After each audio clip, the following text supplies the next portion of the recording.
Welcome, Panther fans. It's time for Portland High School basketball. We are inside PHS Arena watching the warm-ups in front of us here on Corey Brewer Court, where your Lady Panthers will take on the JoByrns Lady Red Devils. Kyle Leading here along with Miguel Amadarius. Trent Napier on the mic tonight. Thank you for supporting Panther basketball. Looking forward to tonight's game. First, Lady Panthers made sure early that there was no doubt who would control Tuesday night's contest against East Robertson. Portland jumped out to an early lead and never looked back, defeating the Lady Indians. Final score of 54-14. Panthers controlled the area around the basket, out-rebounding their opponent 29-12. 28 points in the paint for the Lady Panthers, and East Robertson had no answer for the big three front line of Paul, Moot, and Bradley. Player of the game has to go to Nylock Paul. All over the floor from one end to the other. 14 points, 9 rebounds, 4 steals, a block. She had 7 deflections, 4 of 5 from the free throw line. Gorchek Moot with 10 points, Kayla Bradley with 8 points. Lady Panthers also played last night, defeating Christian County up in Hopkinsville. That gets the Lady Panthers well above 500 with a record of 6-4 going into the nice game. Winners of 3 in a row. Tonight, facing the JoByrns Lady Red Devils, the first of 2 meetings against this non-district opponent. Last season, Portland won both contests in convincing fashion. Moot averaging 16 points per game against JoByrns last year. JoByrns so far this season coming in with a record of 1-4. Their first win coming against Kenwood this past Tuesday night as they defeated Kenwood 51-40. Coach Clay Head in his first season with JoByrns taking over at his alma mater after several seasons at Rossview. Actually coached at White House Heritage before that. Has a senior lineup, but he plays a lot of sophomores, so he has veterans, and then he also has some that he's trying to coach up. And we'll see if they've got what it takes to withstand the Lady Panthers' pressure defense. We'll take a pause when we come back. Starting lineups, you're listening to Panther Basketball on the Portland Sports Network. Christmas is right around the corner, and so is Graphic Obsessions on Main in Portland. Tell them about it, Elfie. Wow, Graphic Obsessions has so much cool stuff, Santa. The new location on Main is packed with all kinds of gifts for everyone. They even do embroidery and have a custom hat bar. Sounds like I need to get to Graphic Obsessions soon and get my list all taken care of. Graphic Obsessions on Main in Portland. Visit our Facebook page today or stop in and see us. Graphic Obsessions on Main is your Portland Panther football headquarters for Panther apparel. Don't see it in your size? Just ask and we'll print it on your size in minutes. From t-shirts and caps to hoodies and more, Graphic Obsessions on Main has what you need to support the Panther football season. Stop in today or visit our Facebook page. Graphic Obsessions on Main in Portland. Touchdown! Open Tuesday through Friday 9 to 5 and Saturdays 9:30 to 3. Starting lineups for tonight's game from the JoByrns Lady Red Devils, again with a record of 1-4. Coach Clay Head in his first season. They'll start 2 seniors and 3 sophomores tonight. They'll have number 2, senior Azaria Cobbins. Number 4 tonight, sophomore Kiela Shannon. Number 10, sophomore Paisley Woody. Number 12, senior Kiaja Pope. And number 13, sophomore Addison Cook. For your Lady Panthers, with a record of 6-4, Coach Scott Steinbrecher in his 7th season. Coming into tonight's game, we'll start off with 3 seniors, a junior, and a sophomore, the normal starting lineup for Coach Stein. Sophomore guard Addie McKelvey, averaging just over 4 points a game, 3 rebounds a game. Alongside her in the backcourt will be senior guard Story Russell, 2 points per game, 3.5 rebounds per game. Senior forward Nylock Paul, 11.3 points a game and almost 4 rebounds a game. Currently shooting 48% from the free throw line, but she has upped that as she has really shown some dramatic improvement in the last 3 games for Lady Panthers. Senior center Kieva Bradley leading the team in scoring, 12.5 points per game, leads the team in rebounds at just over 7 a game, also leads the team in free field goal percentage at 62%. And finally, junior forward Gorchek Moot, also leading the team in scoring at 12.5 per game, has 5.4 rebounds, shooting 90% from the free throw line, 18 of 20 for the season. As a team, Lady Panthers are scoring over 45 points per game, shooting 54% from the free throw line. Field goal percentage right at 41%. From the three-point line, 21%. And the amount of threes they're taking per game has drastically decreased from past seasons, as Coach Stein is relying on that inside game more than he has in the past. We'll take one more break. We'll come back. We'll turn it over to the public address announcer for the national anthem as you're listening to Portland High School basketball here on the Panther Portland Sports Network. Graphic Obsessions on Main is in a larger space and has more to choose from than ever. Tons of Panther designs we can print in minutes. Tons of inventory you can grab right off the rack today. And the amazing new hat bar, where you can customize your own hat. See a design you love but not in your size? We'll print it in just minutes. So many unique gift items right in the store. With the holidays fast approaching, remember, shop early at Graphic Obsessions on Main in Portland.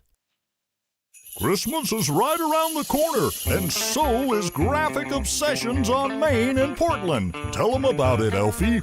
Wow, Graphic Obsessions has so much cool stuff, Santa. The new location on Main is packed with all kinds of gifts for everyone. They even do embroidery and have a custom hat bar. Sounds like I need to get to Graphic Obsessions soon and get my list all taken care of. Graphic Obsessions on Main in Portland. Visit our Facebook page today or stop in and see us.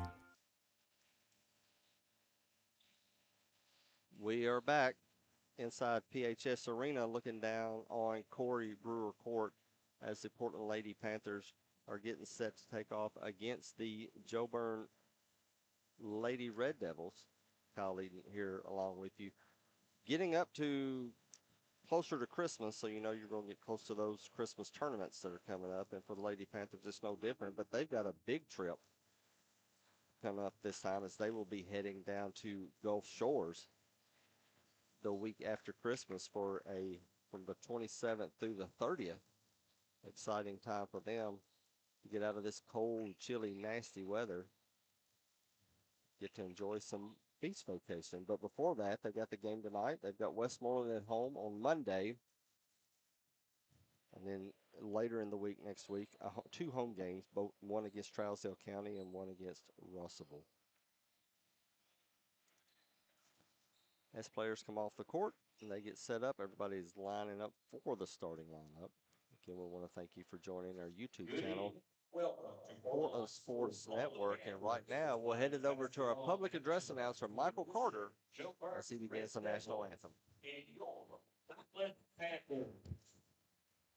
At this time, we ask that you please rise, lift up your hats as we honor America with the playing of our national anthem.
time to meet the starting lineups. First, for the JoByrns Red Devils. Number 2, Azariah Hobbins. Number 4, Pinky Shannon. Number 10, Paisley Woody. Number 12, Keasia Hope. And number 13, Addison Cook.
And now, Panther Nation, get on your feet and make some noise as we introduce the starting five for your Lucky Panther.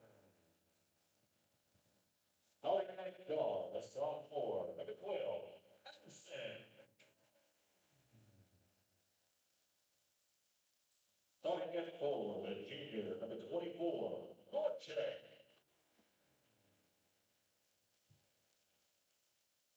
Starting at guard, the senior, number 0, Story.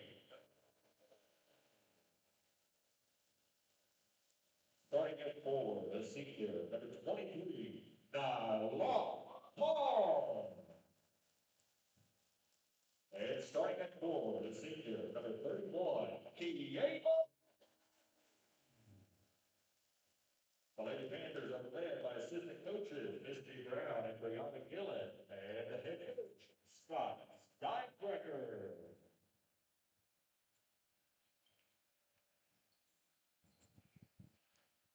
Both teams getting following instructions from their coaches as they'll get set to come up to the center circle. Colleen along with Trenton Napier.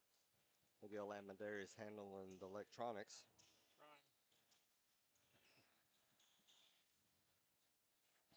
3 wins in a row for the Lady Panthers. They're on a hot streak right now. Hope to continue it tonight.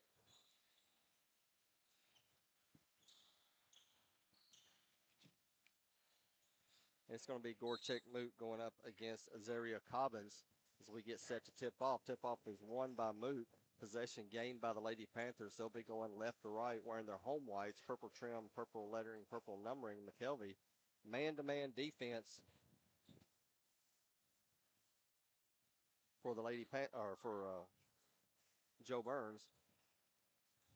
Lady Panthers get it over to Moot, back to McKelvey. McKelvey bounce pass down low to Bradley, tries to go baseline, gets cut off, throws it out on top to Paul. Back on a 3 for Moot, off the mark, and rebound by JoByrns.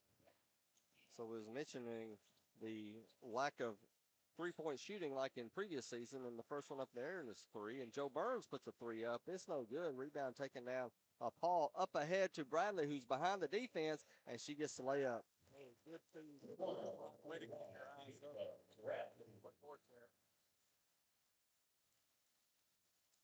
Panthers in a half-court press. The zone pressure almost causes a turnover.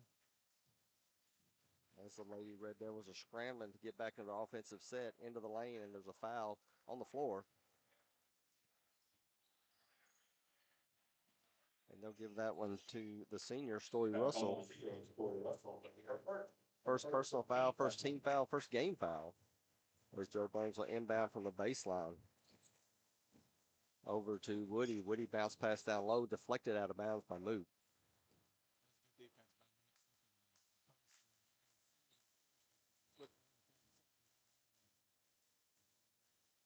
Inbounds to the 3. And again, trying to get down low, Moot knocks it out again. That was almost a mirror play from the last one. She slipped that seal on the top side just again. So nice active hands there. Shannon takes the inbounds, guarded by Paul, cross court over to Woody, and Woody takes a mid-range, but it's short. Ball is tipped up, gathered by Bradley over to Paul, and gives it right back to Bradley, who sneaked behind the defense. Nobody can catch up to her. Way to run the floor. 4-0 Panthers lead, and a quick timeout by Coach Clay Head. Coach Clay Head, his first year coaching JoByrns, played at JoByrns back in the early 2000s. Was at White House Heritage for several years, back when White House Heritage had that hot run. And then he spent 3 seasons at Rossview. And then coming over to JoByrns this year after the resignation of their last coach. Got a young team. He does have 4 seniors, but he also has, it's all seniors and all sophomores, pretty much. So he's either have to coach them up or he's got veterans. And I think he's been looking at the starting lineups from the past few games. Looks like he's trying to figure out who's going to be his main players before they get started in district play. You know, Kyle, that was 2 trips up and down the floor both ways where Kieva was getting it done on both ends of the floor. She did a good job closing out on defense, then got out ahead of the opposing team's defense for that layup earlier. And the pressure defensive there by the Lady Panthers caused a traveling violation against JoByrns. So the Panthers have possession of the basketball. 6:14 to go here in the first. Panthers up 4-0. McKelvey to the near side to Moot. It swings around over to Paul. Back to Russell in the near slot area. She takes a look at the rim. Couple of dribbles over to Moot. Moot's going to go towards the basket. Underhanded shot doesn't go in. Woody with the rebound. And JoByrns will try to push it the other direction. But a reach-in foul on Moot. Kind of hate to see those fouls, especially in the first quarter when you're halfway 50 feet from the basket. Yeah, she just caught not moving her feet there. Just got a little over aggressive with her hands, but she slid her feet a little bit more that time. She'd have cut her off on the sideline, potentially gotten a turnover. Paul almost gets a turnover on the inbounds, but JoByrns is able to retrieve it. Cobbins tries to go down low, deflected out of bounds. Last touch by Lady Panthers. No, they'll say JoByrns last touched it. Oh, off the face, he says.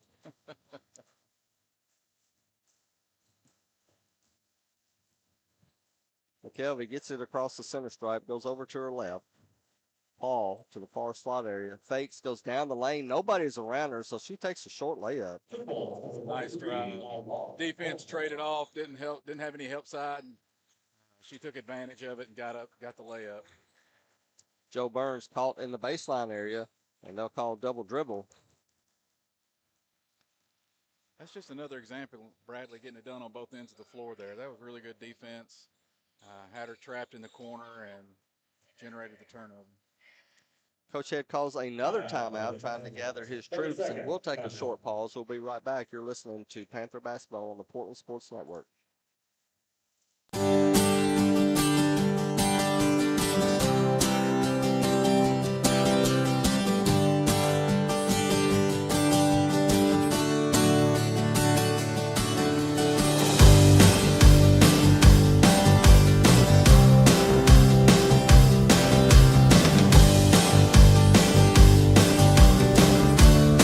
5:20 left in the first. Lady Panthers are up 6-0 against JoByrns. So far, it's mostly the Kieva Bradley show. Panthers with possession of the basketball. They'll start their offense again. McKelvey deciding which direction she'll go. Backs it up. 4 out, 1 in for the Lady Panthers. Moot tries to go down low, but it's tipped away by JoByrns. They have possession. Turnover, Lady Panthers. And JoByrns able to get it across midcourt. Stops at the free throw line. Shot is up short. Lady Panthers with possession again. And Moot stops at the three-point area. Gives it up to Paul. Low block to low block from McKelvey to Bradley is mishandled. JoByrns gets the turnover. It was a good thought, just didn't make the connection on the pass. Oh, Deflection by the Lady Panthers picked up by Paul, but she had a foot on the line. you know, the Panthers have come out with really active hands tonight. They're getting a lot of turnovers, getting in passing lanes, and playing really good defense. There's another one. Almost another turnover on the inbounds by the Panthers. Blocked shot by Moot. She'll take it to the other end, and the left-handed layup is no good. Paul gets the rebound, turnaround shot in. That's 2 buckets on the night for Nylock Paul. 8-0 your Panthers lead.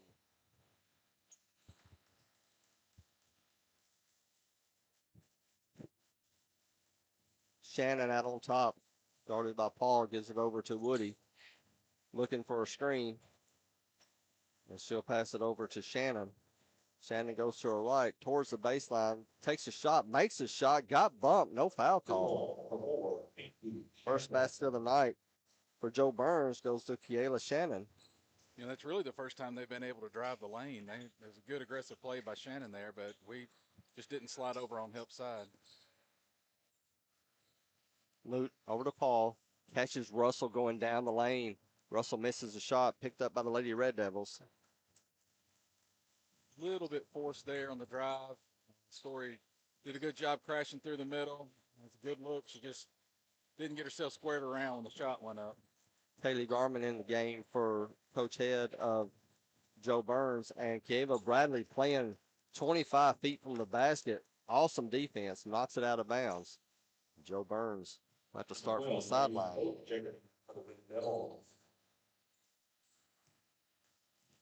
As Ariana Turner comes into the game for JoByrns. JoByrns with the basketball. Down the lane. Pope takes a shot, no good. That was a great job by Story Russell on backside there, getting her hands active, going for the ball and stripping it away. Good ball awareness, good floor spacing awareness. The 3 by Moot is short. Rebound tipped into the hands of JoByrns.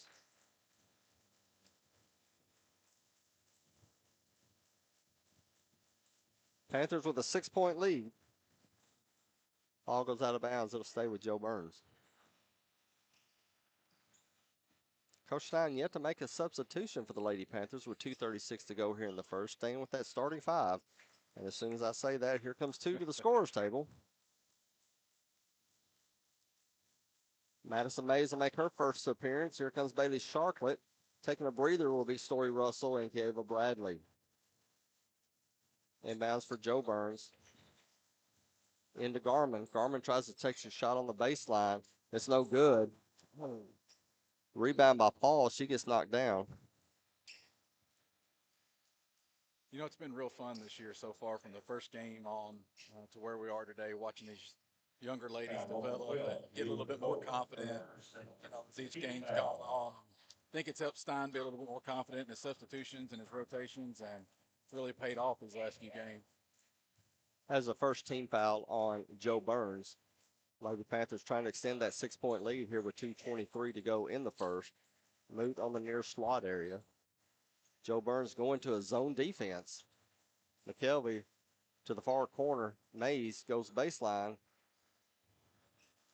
And she got fouled. Garman with the foul for JoByrns. Foul number 1 on the Garmin first. And the second, team foul. Paul will initiate the inbounds from the baseline, gives it to Moot in the corner, swings around to Mays, back to Paul from 3, no good. Lady Red Devils with the rebound.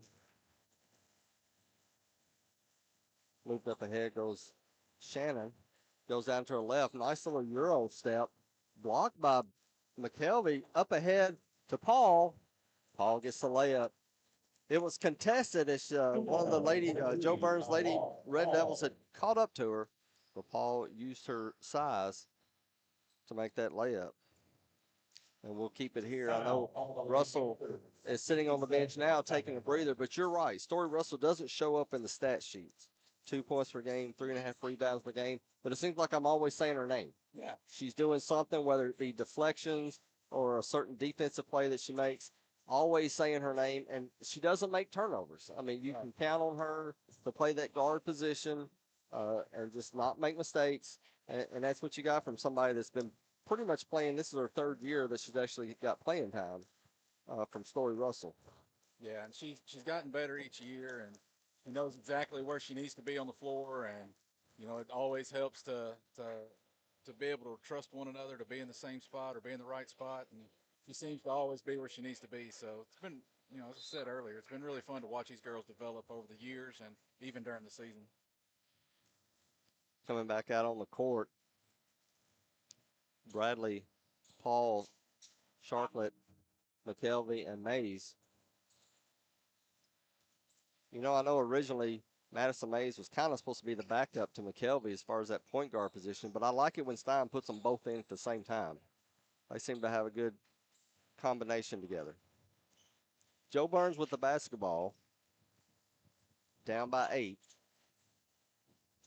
Shannon, almost a turnover, picked up by JoByrns, but they'll say she went across the boundary area. And in comes Story Russell. And Sharklet will take a seat. So 3-guard lineup for Coach Stein. Minute 35 remaining here in the opening stanza. 10-2, your Lady Panthers lead. Mays, bounce pass to the elbow, deflected away. Mays gets it back, and she'll throw it over to McKelvey. Touch pass to Paul. Back. JoByrns staying in that zone, but they're spreading it out. Mays takes a 3 in there. Right, nice shot. Yeah, JoByrns is staying in that 2-3, and they're just not rotating around. And the Panthers are working the ball around the perimeter really well and finding that open spot. Deflection on the entry pass by Russell goes out of bounds. It'll stay with JoByrns right at the minute mark. Double-digit lead for the Lady Panthers now. Inbounds to the corner. Garland gets it knocked away by McKelvey, thrown up ahead to Paul. Paul has numbers, and she'll keep it herself. Goes right around the JoByrns defender for the layup. Another timeout by JoByrns. And we'll take a quick 30 if you're listening to Panther Basketball.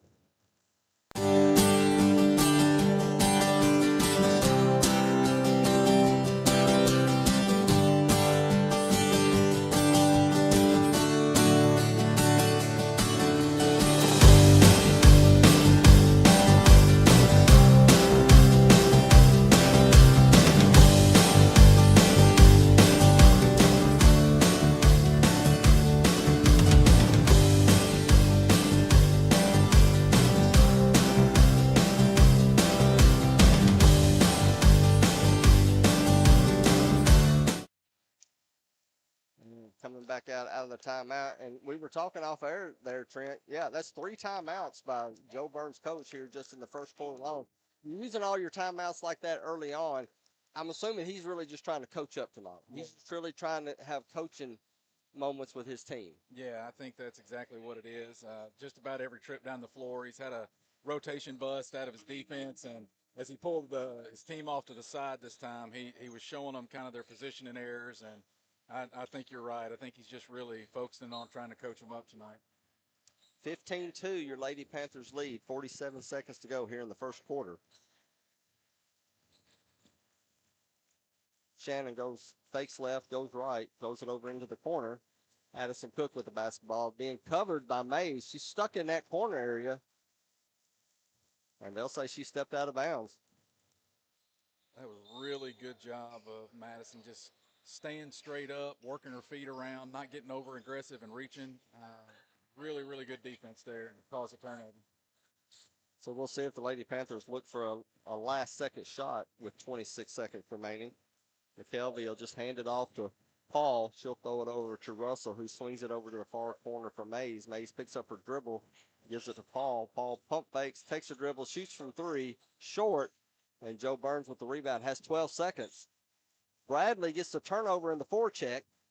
Back out on top to Mays. 4 seconds remaining.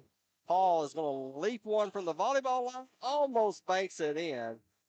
At the end of 1, it's Portland 15, JoByrns 2. You're listening to Panther Basketball.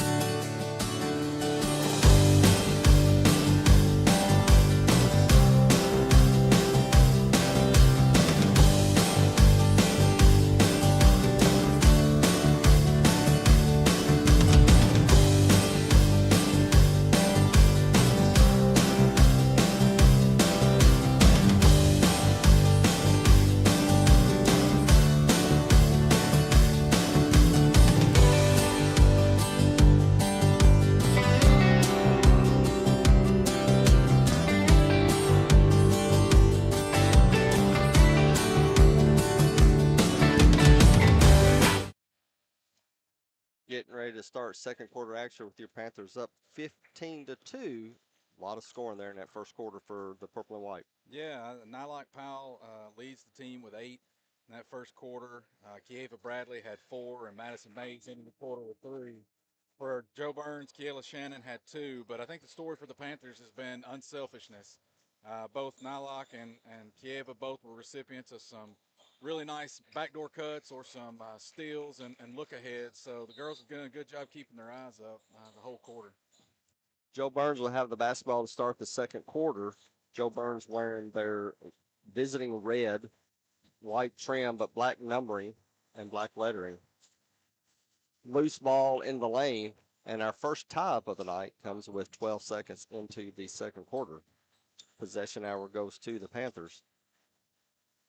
It was also the first time Ariel Lindsay was in, and she comes right off the bench with a steal, so that was really nice. Nice way to enter the game. McKelvey back to his zone defense for JoByrns. Extended zone, and they catch Russell at the free throw line, high-low to Bradley, but she can't handle the basketball. Goes out of bounds. It will go to JoByrns. There again, nice ball movement by the Panthers and finding the open spot. 13-point lead for the Lady Panthers. Shannon gets bum rushed by 2 Lady Panthers. Turnover up ahead to Russell. And Russell gets bumped going to the basket and makes the shot while she's laying on the ground. What a play. Story Russell knew the contact was coming.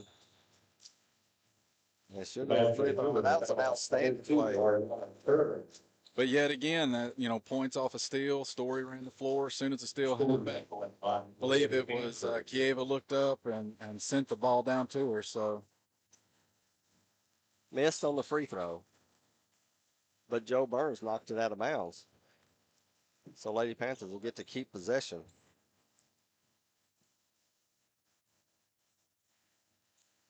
Baseline over to the corner, and they'll run it back to Russell for the 3. In there. Story Russell. 5 in a row. The senior gives the Lady Panthers an 18-point lead. A minute gone here in the second. Garman tries to cross over Lindsay. Lindsay's able to get a hand in there, and they'll call a jump ball. This time possession stays with JoByrns. That's two defensive series in a row for her, 2 jump balls in a row for her. She's coming in strong. JoByrns with the inbounds deflected out by Russell. We'll stay with the Red Devils.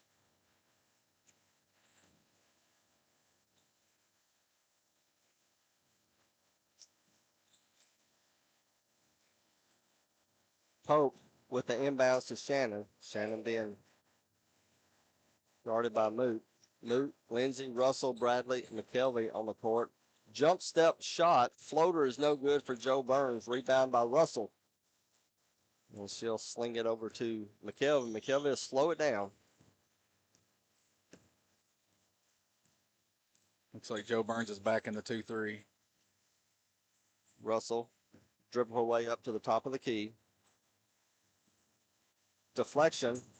2 players dive on it, goes out of bounds, and they'll keep it with the Lady Panthers.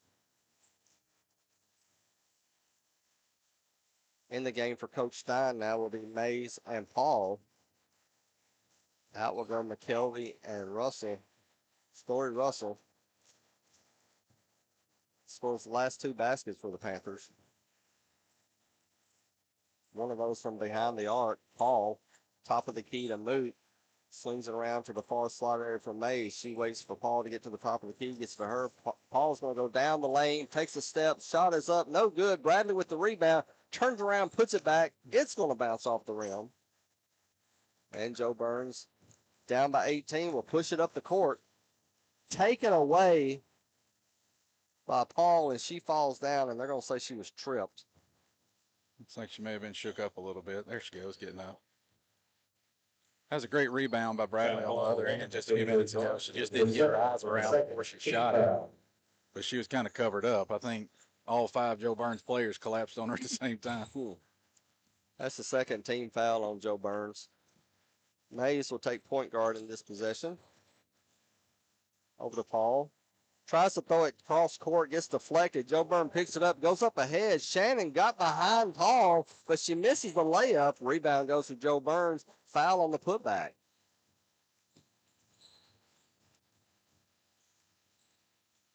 Lady Panthers kind of let one get behind them there on that one. And that'll send Turner to the free throw line for 2. And she makes the first one.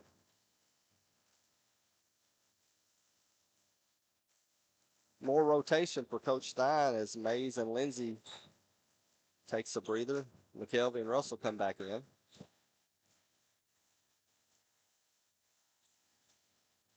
Second free throw doesn't go in. Bradley corrals the rebound. Panthers push it up ahead. Paul is going to try to take it all the way. No, she throws it out to Moot. Moot looked at the three, decided against it. McKelvey's going to take the three off the front of the rim. Ball is chased down by Turner in the corner. She's trapped. And a 5-second violation as Bradley and Paul had the JoByrns player off in that corner. That's a tough situation. Oh, inbounds quick. 3 on the way, in and out for Paul. Picked up by JoByrns. 5:16 to go here in the first half. Lady Panthers up by 17. Again, a deflection on the pass down low. Another jump ball. It'll go towards the Lady Panthers.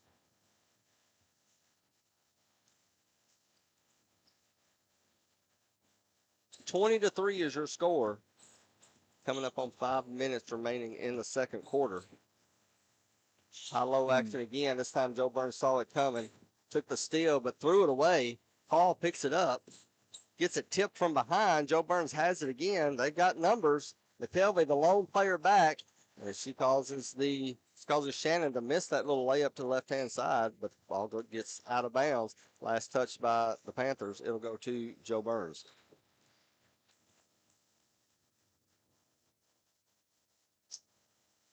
Inbounds JoByrns towards the baseline. Stopped by Moot. Shot is taken. No good. Ball is loose, out of bounds. It'll go to the home team.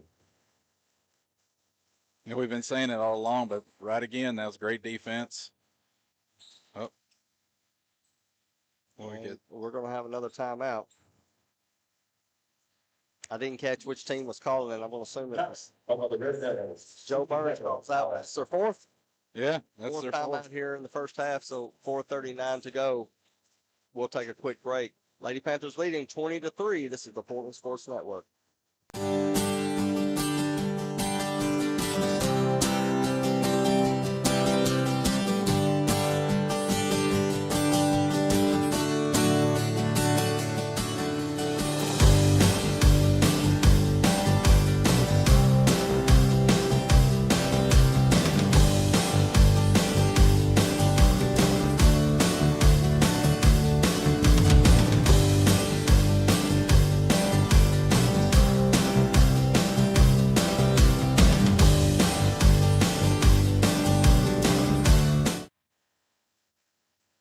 4:39 remaining in the second quarter. Kyle leading along with Trent Napier as the Lady Panthers lead 20-3.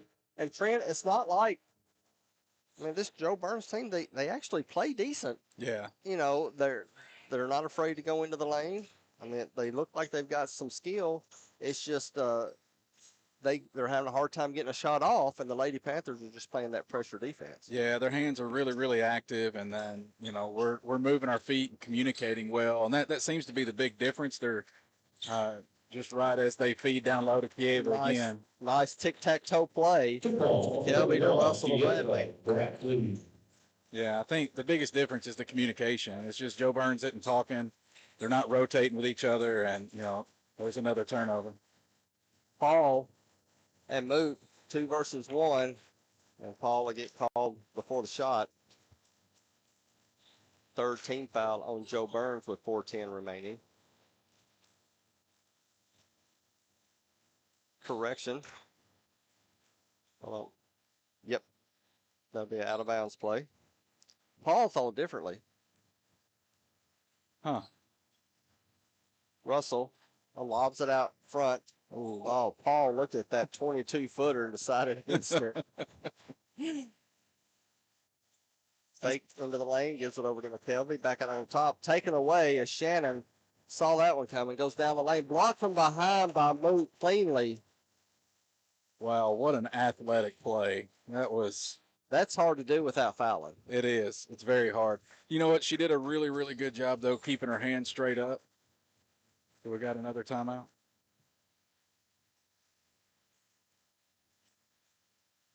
Yep. Timeout, call the Lady Panthers. That was called by Coach Stein. 32nd timeout with 3:55 remaining. Lady Panthers are up 22-3. Panthers got a little sloppy there in that last possession, and we've seen that a few times here in this second quarter. But I don't think they're taking that defense. You make so many plays offensively, you get like that. You don't make your crisp passes. You don't move everything around. And JoByrns has had a couple of steals here in the last 3 possessions.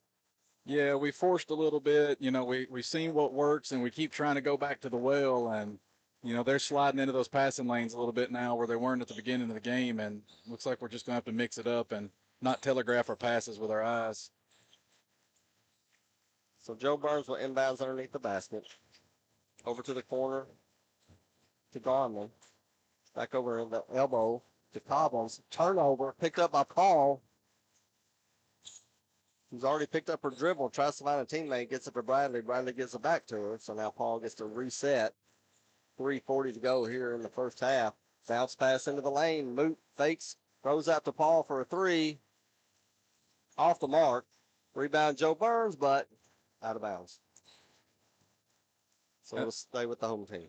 You know, that was really good patience. Again, we just talked about not forcing it.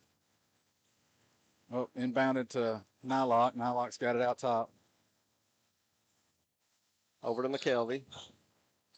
Tries to bounce pass over to Russell, a little too low, but Panthers able to pick it up. 3 on the way, off the mark, picked up by McKelvey. And still one-hand bounce pass to Russell at the volleyball line. Back to Paul, over to Moot. Moot gives it to McKelvey, back out to Paul. Open 3. She got it. And Paul breathed a sigh of relief as she finally got a three go in. Yeah, we've been just off the mark the whole game, man. You know, aside from just a couple there, Nylock's had some trouble getting it to fall, but looks like. And Nylock immediately on Shannon as she crossed the center stripe, almost caused a turnover. And they may be, yes it is, another 5-second violation on JoByrns as Bradley was all up in Turner's face. And she picked up her dribble and nobody came to help. Yeah, I just continue to be impressed by how well we're staying straight up. You know, it's really tempting when you get somebody like that to lean over them, and especially when they're bending over the ball. Turnover by the Lady Panthers, unforced error that time. Yeah. But what we were saying that, you know, it's really tempting to swat down with your hands or lean over and crowd the ball. And the ladies are doing a really good job holding their ground and standing straight up, and that's generating all these turnovers that we're seeing. Shannon over to the left-hand side. Shot is up on the way. The floater's no good. Moot picks it up, runs it ahead, tries to throw it up to Paul a little bit too high. Turnover, give it to the Panthers. That's one of those instances maybe where you should be less unselfish. You should be a little bit more selfish there. I think she probably had a easier shot if she'd have just taken it onto the basket herself.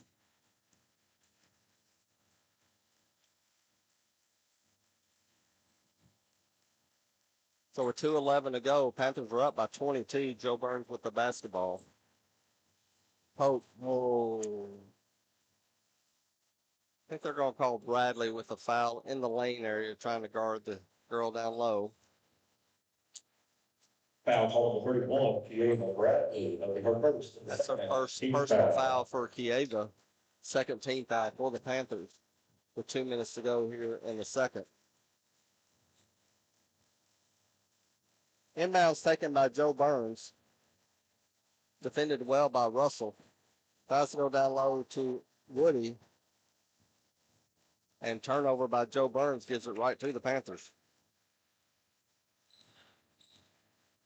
That's just Kieva again. She's just been a force on defense tonight. Lob over to Moot. Bounce into the lane. High low to Bradley. Unable to keep A handle on the ball, gives it back out to Russell, and she made another three. 15 points, like I said, for Story Russell. Makes it a 28-3 lead. Foul on the Panthers, and that one will go against Paul. Got a little too aggressive.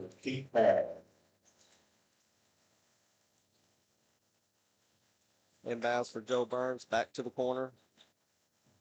Pope tries to go down the lane, stops, takes a short 10-footer off the mark. Bradley with the rebound.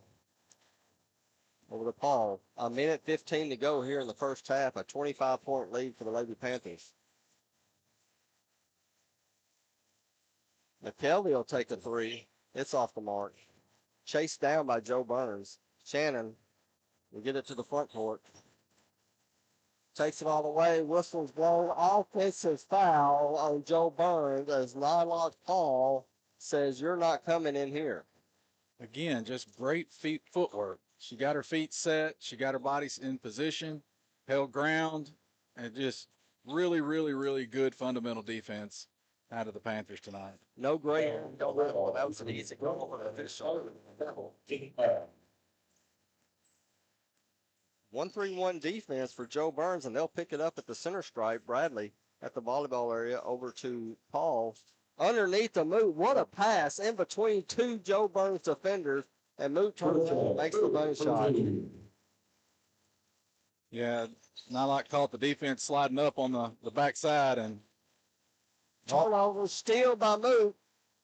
And she comes back the other direction, misses the layup though, but Paul is right there for the putback. That's 13 points for Nylock Paul. That last bucket by Moot, that was her first one of the night. Averaging 12 a game.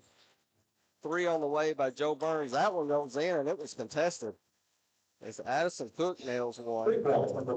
Stops the bleeding momentarily for JoByrns. It's now 32-6 with 3 seconds remaining here in the second quarter. Ball goes out of bounds. Turnover by the Panthers. JoByrns has 3.5. Try to get a shot off and go full court. Panthers will come up with pressure. Turnover. Paul turns around and shoots it at the buzzer. No, doesn't go in. JoByrns player cut one direction. Paul standing right there, and she threw it right to her. And I think Paul she thought Christmas came early. I mean, she was there. So at the end of 16 minutes, Portland running away with it. They lead JoByrns by a score of 32-6. You're listening to Panther Basketball on the Portland Sports Network.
Christmas is right around the corner, and so is Graphic Obsessions on Main in Portland. Tell them about it, Elfie.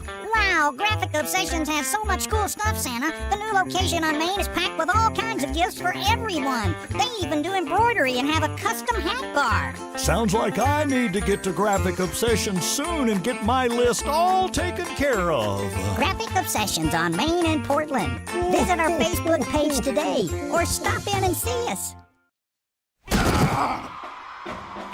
Graphic Obsessions on Main is your Portland Panther football headquarters for Panther apparel. Don't see it in your size? Just ask, and we'll print it on your size in minutes. From t-shirts and caps to hoodies and more, Graphic Obsessions on Main has what you need to support the Panther football season. Stop in today or visit our Facebook page. Graphic Obsessions on Main in Portland. Touchdown! Open Tuesday through Friday 9 to 5 and Saturdays 9:30 to 3. Graphic Obsessions on Main is in a larger space and has more to choose from than ever. Tons of Panther designs we can print in minutes. Tons of inventory you can grab right off the rack today. And the amazing new hat bar where you can customize your own hat. See a design you love but not in your size? We'll print it in just minutes. So many unique gift items right in the store. With the holidays fast approaching, remember, shop early at Graphic Obsessions on Main in Portland. Christmas is right around the corner, and so is Graphic Obsessions on Main in Portland. Tell them about it, Elfie. Wow, Graphic Obsessions has so much cool stuff, Santa. The new location on Main is packed with all kinds of gifts for everyone. They even do embroidery and have a custom hat bar. Sounds like I need to get to Graphic Obsessions soon and get my list all taken care of. Graphic Obsessions on Main in Portland. Visit our Facebook page today or stop in and see us. It has been all Lady Panthers here in the first half as they lead JoByrns by a score of 32-6. Defense leading to offense as the Lady Panthers are playing it from both ends of the court. Trent, we've said it all through the first half, and it's not like this JoByrns team is playing that badly or, they don't have skilled players. It's just Lady Panthers have turned it on. They got to a slow start in the season, but they have turned it on, aggressive on offense, confident on offense. And like you said, the one thing I'm seeing on defense, they're not doing the cheap reach-in fouls that they normally have. Usually when they get somebody stuck in a corner or wherever it may be, you get 3 seconds on them, then they'll try to reach in and you kind of bail them out with a foul. Not seeing that tonight. It's just a great effort on the. It's kind of like they're finally gelling together now again. Yeah. Just took a few games. It did. You think back to the first game against Hendersonville, and it seemed like, we were getting a little nervous as we brought the ball down the floor or, as we got into high pressure situations, whether we got trapped or met at half court. And really being able to feed the playmakers, early on in the season was something that we struggled with. But, as we look at the game tonight and we look at how they're attacking everything, specifically in the high-low against that 2-3, they're doing a great job being real patient, waiting for the right person to come open. The last three-pointer that Story Russell hit, she did, we didn't say it at the time, but she did a really good job catching the ball from the corner. I believe it was Nylock that fed her, and she faked the ball to the left, let the defense rotate out around her, and she was left with a wide-open three. And that's just really good patience. All the girls have done it all night. They've tried to make sure that, they're hitting the person that's open, and lucky for them, multiple people's been open all night, it seems like, just because of the lack of rotation. But it's been really, really fun to watch, and they've done a great job developing through the season, and it's just real fun. It's good when you see people getting better, and it's good when you see people obviously winning. But this is where you want to start for it to come together. You've got 2 or 3 games left before Christmas. Of course, they've got the Christmas tournament that they're going to go to, and I'm sure they'll play all kinds of different kinds of teams, different kinds of styles of play there. But we're getting close to district play starting. So that's when you want it all to come together. You don't want to be 0 and whatever in December, but you want to see, okay, here's where we're at right here, and all of a sudden when we're getting ready to play game 1 of District 9 AAA, we're way up here, and we're ready for the 5 teams we're going to have to go up against in the district this year. Yeah, we just came from football season to basketball season not too long ago, it seems like, and basketball is unique in the fact that you hate to say win-loss doesn't matter before Christmas, but really, to your point, you're really playing for tournament play in basketball. You really want to get better as the season goes on, and like you said, when you hit that point, you're firing on all cylinders and you're able to compete. And looks like that's the direction they're headed. At least we hope that's the direction they're headed. And they had a really good season last year. Maybe they can build on it. And the one big improvement we're seeing, we was worried preseason, and as games got started, your backcourt. You had lost Taya and Kamaya. Yeah. So there's your senior leadership there in the backcourt, and you're just going to have to kind of throw it to a sophomore and who Now, of course, Story does a good job of coming up there and playing that guard position, but he's got McKelvey and Madison Mays, who I'm not sure we thought would get as much playing time as a freshman as she had. We knew she would be good eventually, but she's been able to come out and she's learning quickly Coach Stein's style of play and what he expects. And I think that's what's helping us a lot also, because now you're not having to worry so much about the backcourt. Everybody can play their role. All five players. You're not worried about someone being deficient. Right, right. And sometimes sometimes being thrown to the wolves is kind of the best Right. teacher, and Right.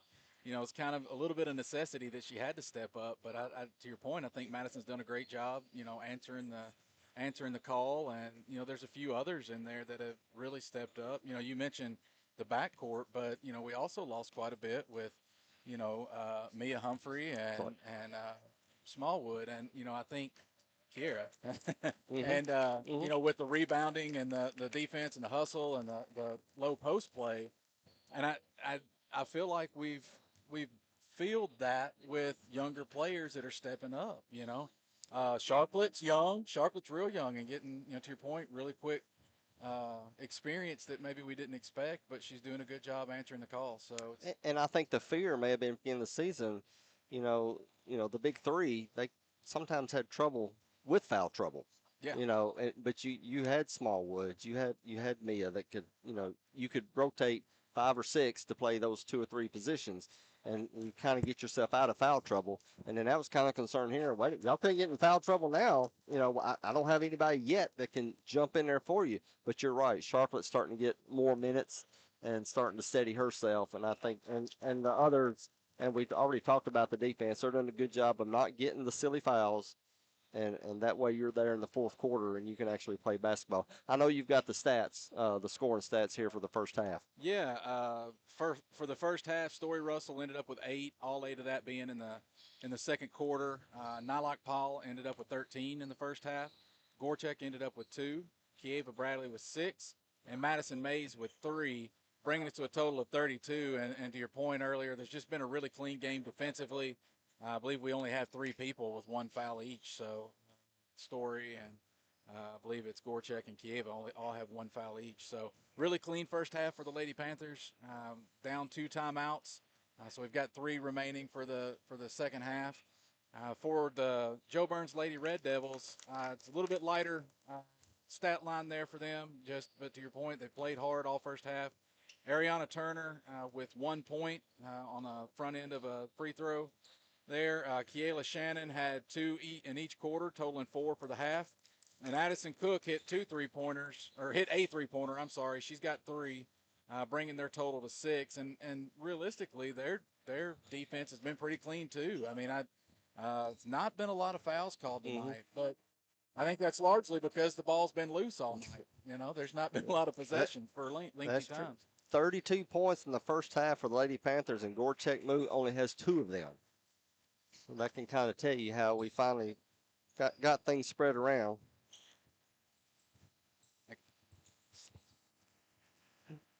Court is flipped.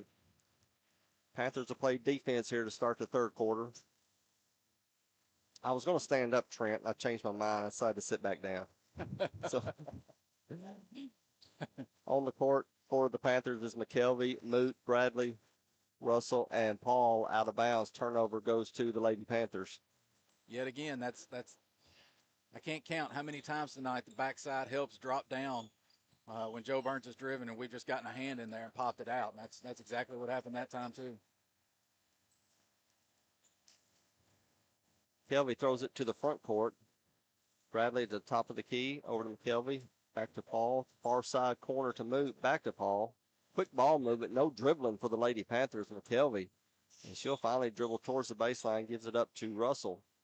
Paul with 3, short, bounces into the arms of the JoByrns defender, and the Lady Red Devils will have another possession here in the third quarter. Down low, Bradley guarding the defender and blocks. Again, straight up. Just hands straight up. She didn't chop down. Oh, good pass. What a pass from the top of the key over to the right-hand side, over to the low block, Story Russell. shooting into the basket for the layup. And Russell has double-digit points for the night. Yeah, but there again, she just found the weak spot in the zone on the backside, and you know the backside block keeps cheating up, and we just keep sneaking in there and getting a Foul called in the paint area, and Bradley got a little aggressive on the defense, trying to keep Woody from getting that entry pass. So inbounds by JoByrns, tries to lob it over into the paint area, picked up by Paul though, and looks like she's going to try to take it all the way, and she does. Little effort by JoByrns. I think height has something to do there. yeah. And instead of fouling, they kind of let her go. She makes the layup. 36-6 now is your score. McKelvey almost with the steal. Shot from the free throw line is no good. Putback is good by Paisley Woody of JoByrns. And she'll get her first bucket of the night. 36-8 is your score.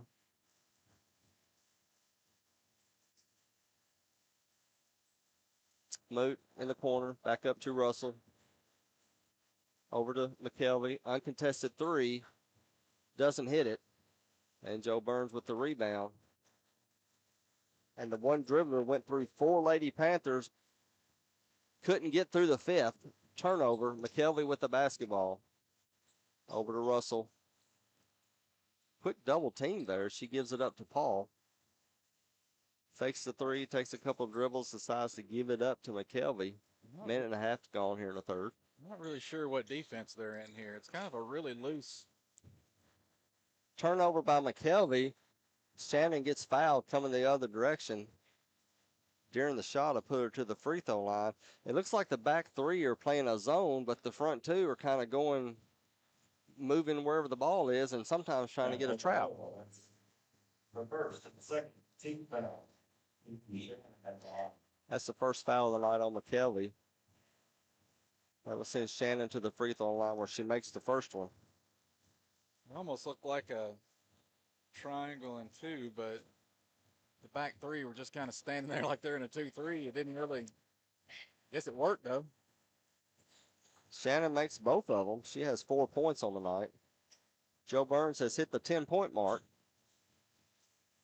Lady Panthers still hold that 26-point lead. Deflection out of bounds by JoByrns. It'll stay with the purple and white. Come out a little bit flat in the third quarter here. We don't have the quite same energy we had going into half. Russell over to Bradley. Goes around her defender on the baseline and gets fouled on the shot. That was a good move by Kieva. It was. He'll give that foul to Poe. Number 12, Tuja Poe. That's her second of the night.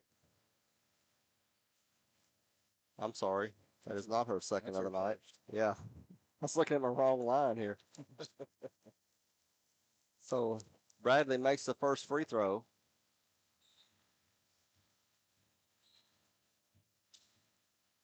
They showed it up as it was her 5th, but I don't think that's her 5th. And they're leaving her in the game, so I'm going to say that's correct. Bradley makes both of them. Into the game, Mays and Sharklet. And out goes Bradley and Russell. Ariel Lindsay into the basketball game as Nylock Paul takes a seat. JoByrns in the low block. Turnaround shot is up, and they're going to call traveling. Ooh, tough call on JoByrns on that one. As Kaylee Garland comes into the game. Yeah, she had the ball back down on the post there on the block and must have shuffled her feet. I didn't catch it, but a little bit of contact there, but we'll take it. JoByrns picking up the Lady Panthers at half court. Lobs it down low to Lindsay. Lindsay takes a shot, doesn't go in. Picked up by Shannon. Shannon gets to the front court, tries to go around her defender. Little push off not called. And she gets fouled in the act of shooting, and that'll send her to the free throw line for another 2. That's actually a good basketball move by Keela Shannon. That's the first foul on Mays for the night. That's actually the 3rd team foul on the Panthers. And you mentioned how clean they were in the first half. And here with 4:40 to go in the third, they've already got that 3rd team foul. They matched their whole first half total in the first couple of minutes. As Shannon misses the first, Paul goes up to the scorer's table.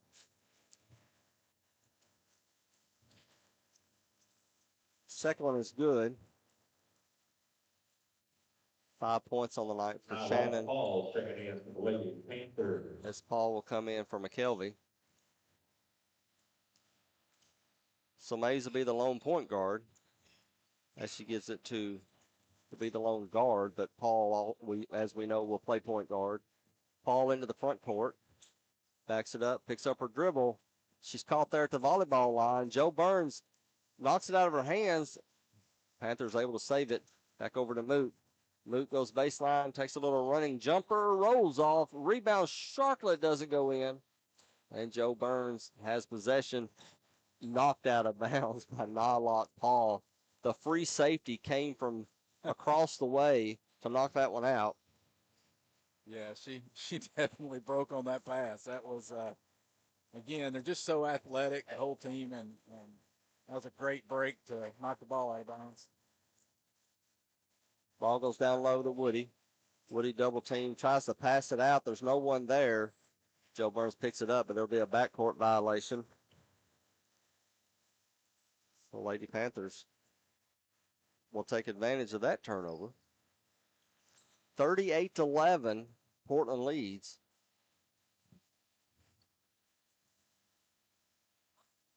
Nylock Paul, your leading scorer with 13, has yet to score here in the second half.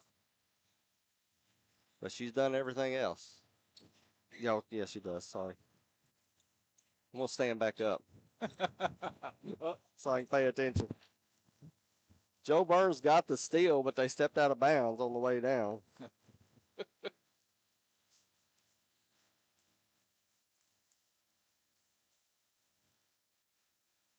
It comes and goes, Trent. It does. Do good for about 16 minutes, and then I have the third quarter lull, that a lot of teams have. Yeah. And then I'll pick it back up once the final stanza gets here. Well, maybe we come out flat in the third quarter too. Yeah, that's what I got you here for. I need you to back check me there and make sure Sharklet gets the rebound, putback gets knocked out. That's 2 offensive rebounds and 2 possessions for Sharklet, so she's doing a good job banging the boards down there. So if we can just get a couple of those shots to fall for her, it'd be a great game. Lindsay inbounds to Paul. She'll take that long three, bounces off the rim. Sharklet had another rebound, but then gets the tie up. And JoByrns gets the tie up. Really like the hustle. It'll stay with the Panthers.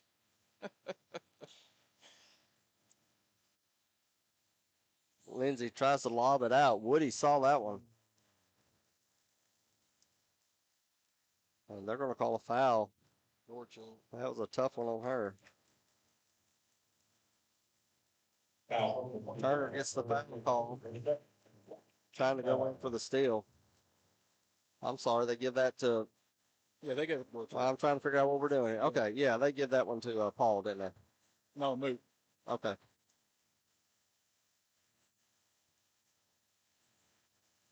Up ahead, JoByrns with the basketball. Panthers with the 38-11 lead. Push called against Lady Panthers, and that one will go against Paul also. Or again. That's only the second one on her. But she'll take a seat as Bradley comes in. Lindsay into the game. Lindsay out of the game. Russell into the game.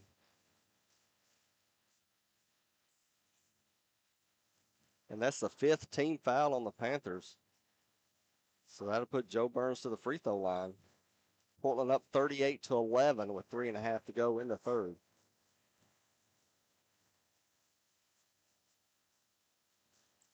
Ballman makes the first one.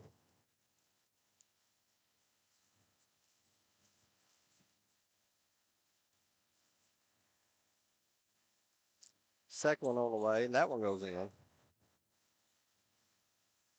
JoByrns a pretty good free throw shooting team we've seen tonight.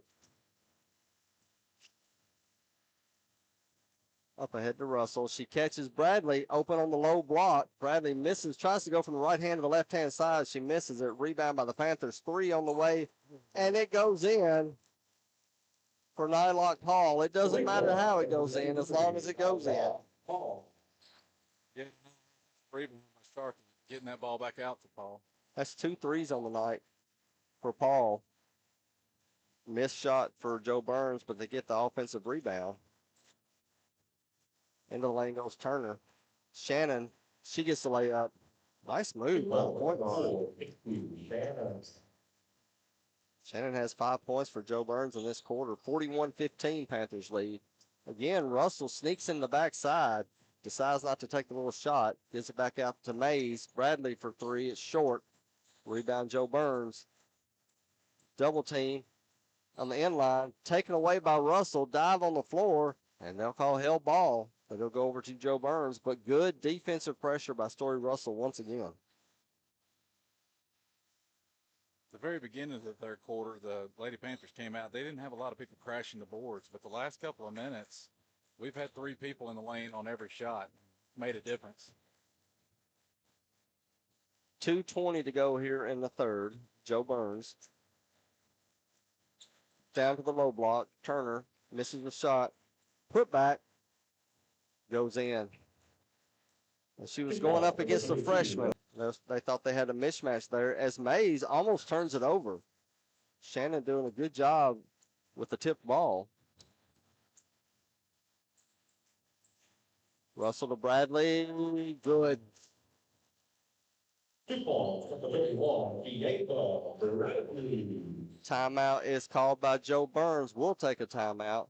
Panthers up big. 1:45 to go. 43-17. You're listening to the Portland Sports Network. Christmas is right around the corner, and so is Graphic Obsessions on Main and Portland. Tell them about it, Elfie. Wow, Graphic Obsessions has so much cool stuff, Santa. The new location on Main is packed with all kinds of gifts for everyone. They even do embroidery and have a custom hat bar. Sounds like I need to get to Graphic Obsessions soon and get my list all taken care of. Graphic Obsessions on Main and Portland. Visit our Facebook page today or stop in and see us. Oh,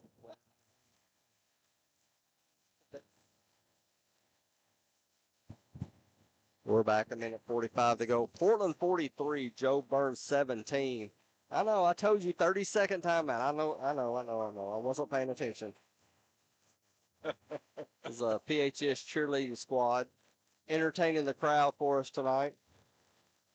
That was the last timeout for JoByrns. yeah, he's going to have to ride it out no matter what happens the rest of the game. For Coach Stein, he's got Bradley, Sharplet, Paul, Russell, and Mays on the court. Panthers, by contrast, still has 3 timeouts left, so. JoByrns with the basketball. Lady Panthers staying in that man-to-man defense as Sharplet comes out on top against Garmin. It goes down low to Shannon. Shannon goes around 2 defenders, takes a shot, no good. Lady Panthers with the rebound as Paul will push it forward, and she'll get called for traveling. She was trying to pass it off, got hung up on the hip. As she took a few steps. You know, JoByrns point guard Shannon, she's really quick, really fast, really aggressive, but I think she's counting on the contact in the lane a little bit too much rather than keeping her eyes up and distributing it to her team. And the roster has her down as a sophomore. Yeah. So maybe that's something that Coach Head's looking ahead for. Well, she's definitely got a bright future. Baseline missed by Garmin. Putback is good by JoByrns. 2 points, number 32. 43-19 with a minute to go. Bounce pass over to Bradley. To Paul. She has to take the open 3. Oh, doesn't go in. Picked up by Moot. Back over to Russell, who's in the game for the Lady Panthers. Moot, she'll take a 3. No good. And Paul gets it knocked out of her hands from behind. So to stay with the Panthers. You know, that was just a good example of, you know, the difference between the first of the year and the end of the year there. McKelvey got trapped up top, just really calmly fed it through, broke the press. Really good job. Paul takes one from way downtown. Doesn't hit. Rebound JoByrns. Shannon into the front court. Throws it way over to the far corner. Three on the way. No good. Moot picks it up. She goes zigzag into the front court. Baseline. Takes a shot up. Good gracious. Cannot describe that one, but it was a good move to the left-hand side, around to the baseline, throws it up with the right hand. He shot at the buzzer is no good by JoByrns. At the end of three, it's Portland 45, JoByrns 19. We'll be right back with the final 8 minutes of Lady Panther basketball.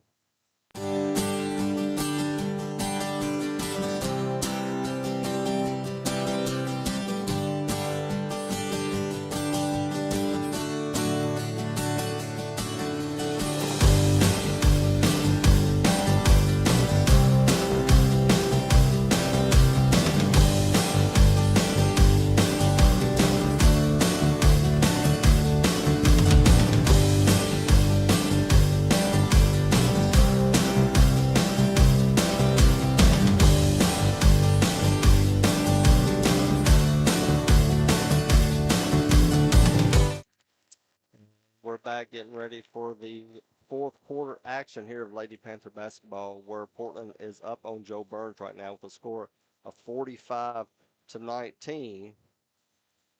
Nylock Powell. Nylock Powell has 18 points. We've actually got 3 in double digits right now. So Story's got 10, Nylock's got 18, and Bradley's got 10. Gorchek added to her count total really nicely there at the end of the quarter with that drive by down the baseline. She's got 4 total, and Madison's still sitting at 3.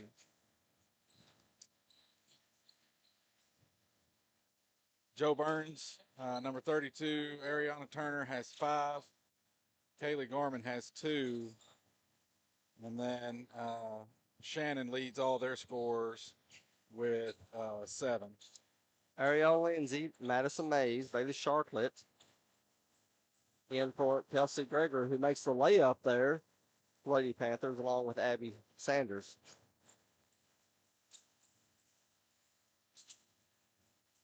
Down low, turnaround shot for Turner goes in. Quick bucket for JoByrns.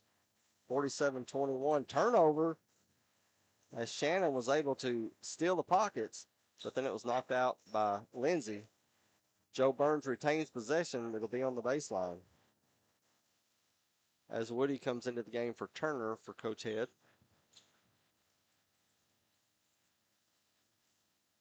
Inbounds for JoByrns. Over to Garmin. She flips through the lane, misses the layup. Nice. Sharklet with the rebound. Mays. Over to Lindsay, into the front court. Lobs it into the corner for Sanders. Back to Lindsay. Quick pass over to Gregory. Gregory takes a couple of dribbles to the baseline. Sanders with the basketball. Mays. Over to Gregory, who takes a 3. Doesn't go in. Out of bounds. It'll go to JoByrns and Trent. Everything was right about that offensive possession for the young players on the court, except it just didn't go in the basket. Yes, that was a really, really good example of unselfish play. Great ball movement. Ball wasn't hitting the ground too often. Eyes were up. Rotations were good. Just didn't fall. Shannon gets fouled going into the lane. That'll go against Mays. That'll be her second foul of the night. JoByrns on the baseline. Catches Garland coming to the lane, but that pass was too hot. Panthers get the turnover up ahead to Mays. Mays catches Gregory. Oh, and JoByrns was able to catch up and deflect the shot. Rebound is in the air, picked up by the Panthers. Sharklet ends up with it eventually. And Mays is going to take an uncontested 3. It's off the mark. And Sharklet gets the tie up on the rebound, but he'll stay with JoByrns. You know, Sharklet's had a really impressive showing tonight. She's been banging the boards and getting into the scrum there, active hands. It's been a good game for the freshman. 47-21, your Lady Panthers lead. 6:25 to go here in the fourth. Garmin tries to get around the defender, loses the basketball, picked up by Lindsay. She has one man to beat. Does a little pump fake and makes the layup. Nice. Defender went right past her as Ariel Lindsay gets her first basket of the night. 49-21. And Lindsay with the turnover. Up ahead to Sanders. And Sanders will take a shot. Doesn't go in. Lindsay with the rebound. Out to Gregory. Over to Mays. Lindsay, far slot area. Takes a dribble. Bounce pass to Sanders. Out on top to Mays. And there's no timidness. Is that a word? It is a word, but there isn't any. You're Yeah. right there. Sanders loses the basketball. Goes out of bounds. Was knocked out of bounds by JoByrns. Yeah, the girls really seem to be playing with confidence. They seem to be moving the ball well, working together well. It just shows the development of the team. Morgan Sales in for Sanders. And they'll give the old baseline out on front back to the baseline inbounds place. Over to Gregory, and she gets walloped going down the lane.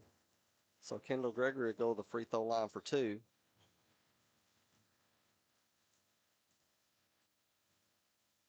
You know, we talked about Sharklet and a few of the others tonight, but Ariel Lindsay's had a really, really good game. She's got a good shot there.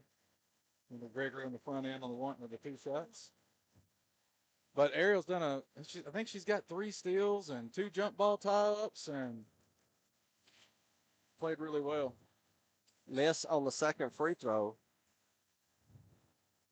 Picked up by JoByrns, but Sales comes in and causes the tie-up. Possession arrow stays with the Panthers. Mays will inbounds over to the corner as Lindsay takes the 3. Doesn't get it. JoByrns throws up ahead, and Gregory knocks it out of bounds.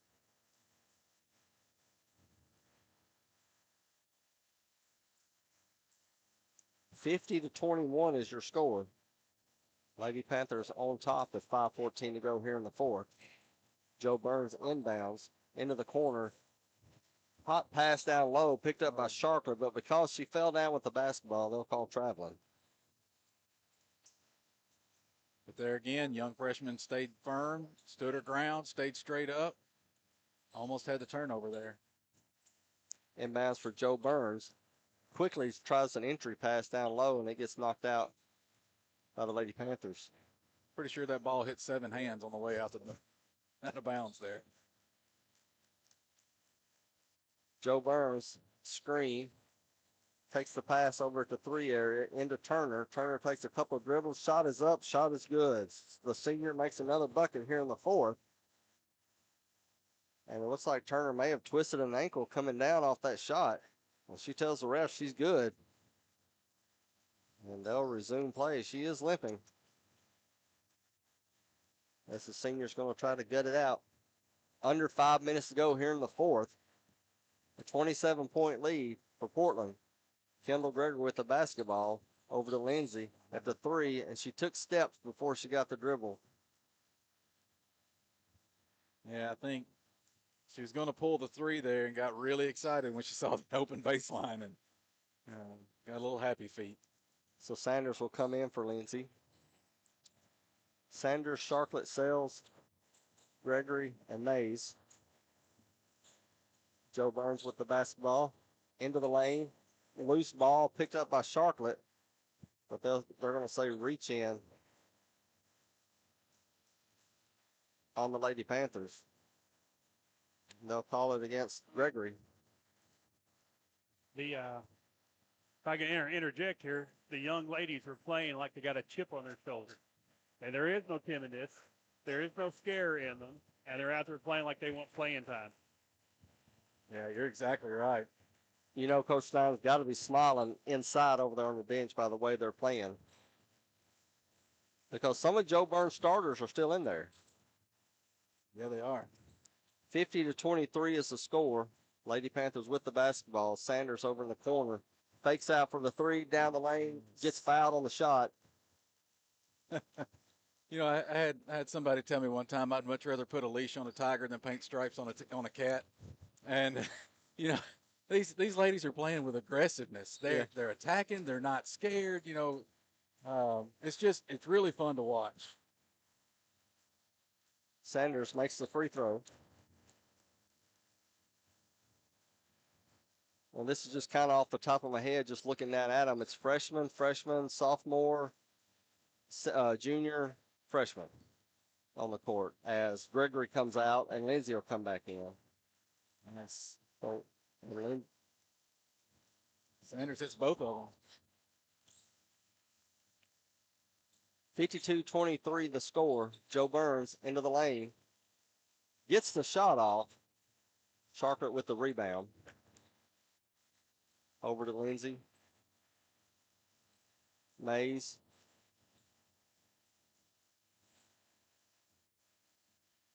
Zone defense there for JoByrns. Over to Lindsay. Back out on top to Sales. To give it over to Mays in the near slot area. On top to Sanders.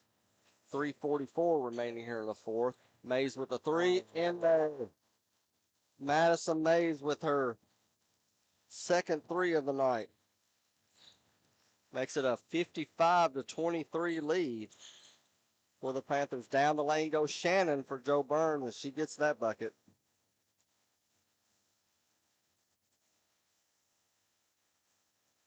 (55-25), 3:18 to go. And Lindsay loses the handle. JoByrns will have possession as Paisley Thompson will come into the game. And Charlotte will sit down, supposedly for the night.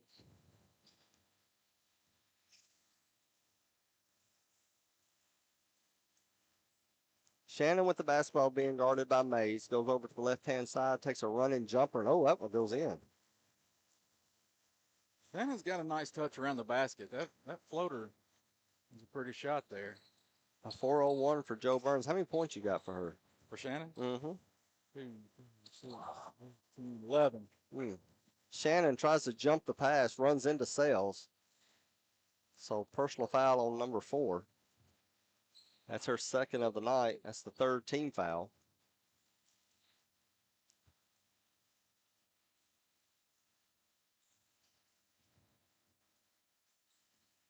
Mays with the ball. Bounce pass to the free throw line for Thompson. Over to the corner, Sales. Sales tries to go baseline and gets hacked. Fourth team foul for JoByrns.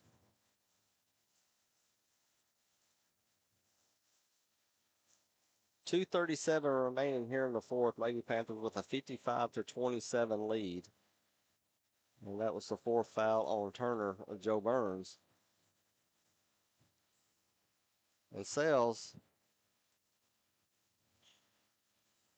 taking a seat. Thinks she injured herself. So Gregory comes back in for her. Trainer takes her down to the end of the bench area. I think she's got blood on her jersey.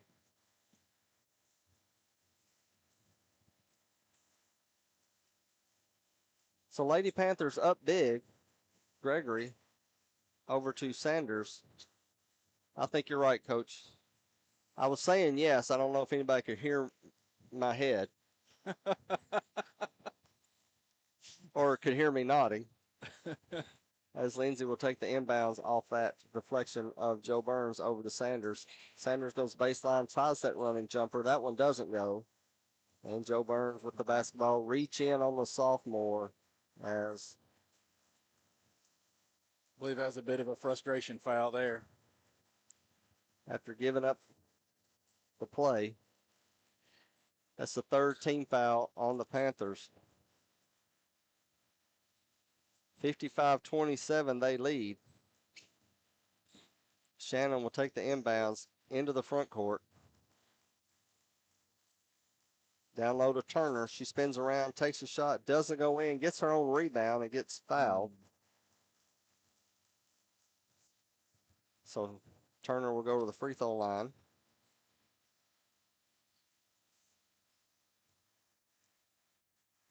That's the first foul on Abby Sanders.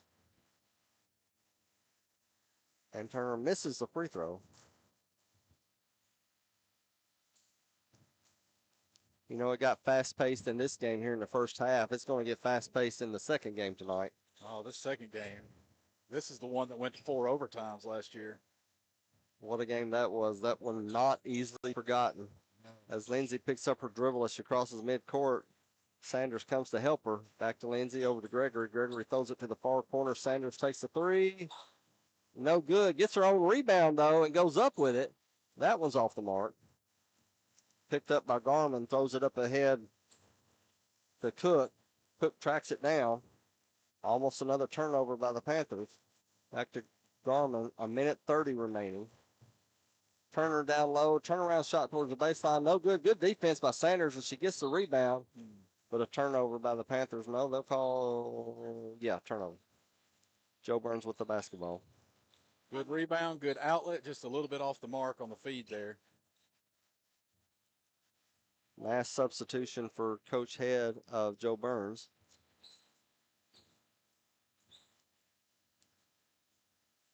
As Brennan Gibson comes into the game.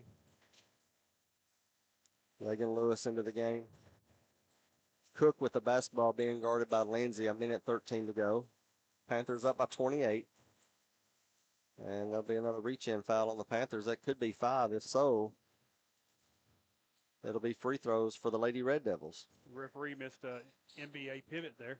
And she sat there and went one pivot, 1 foot, and decided to change her foot and went the other one. I thought, okay.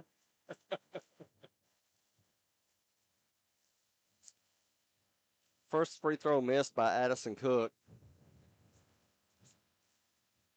You know, we talk about the athleticism of the starters for the Lady Panthers, but there's a lot of speed on the floor right now. That last deep pass JoByrns got on the steal, Kendall Gregory closed the gap really, really fast. Good point. Second free throw hits the front of the rim. Tie up on the rebound. Possession arrow goes to JoByrns. 1:09 to go here in the fourth. 55-27 is your score. They yell out the play. Oh, down low, JoByrns had it open but missed the shot. Sanders was able to recover, gets the own rebound, and held ball again. Possession to the Lady Panthers. Panthers got away with one there. They got lost on the switch and didn't rotate down. Under a minute to go here in the fourth. Gregory. Bounce pass down low to Sanders. Back to Gregory. Quick pass up to the top to Lindsay. Loses it, tracks it down.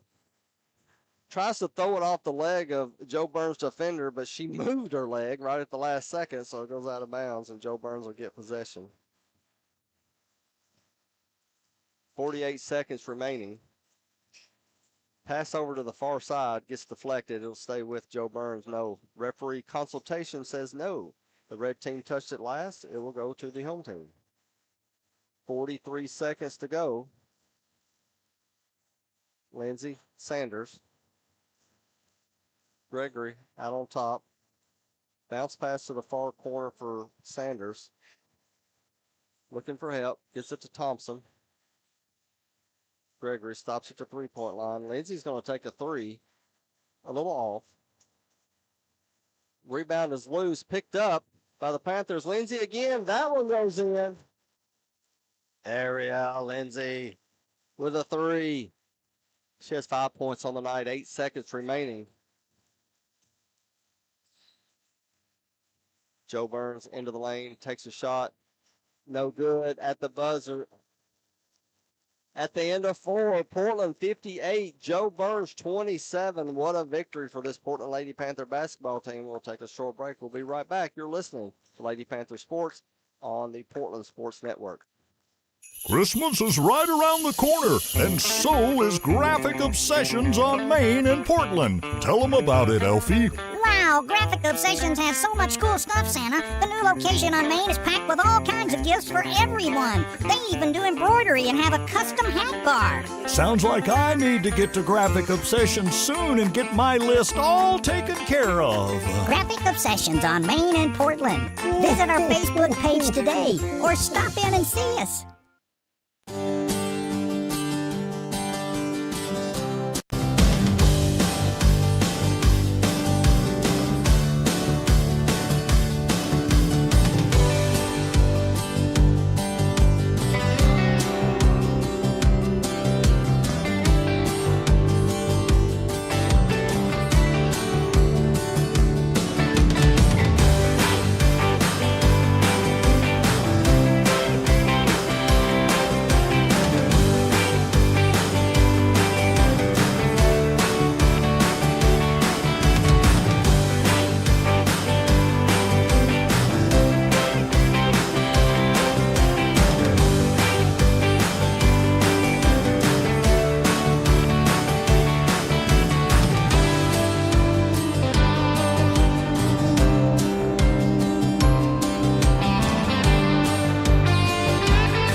Graphic Obsessions on Main is your Portland Panther football headquarters for Panther apparel.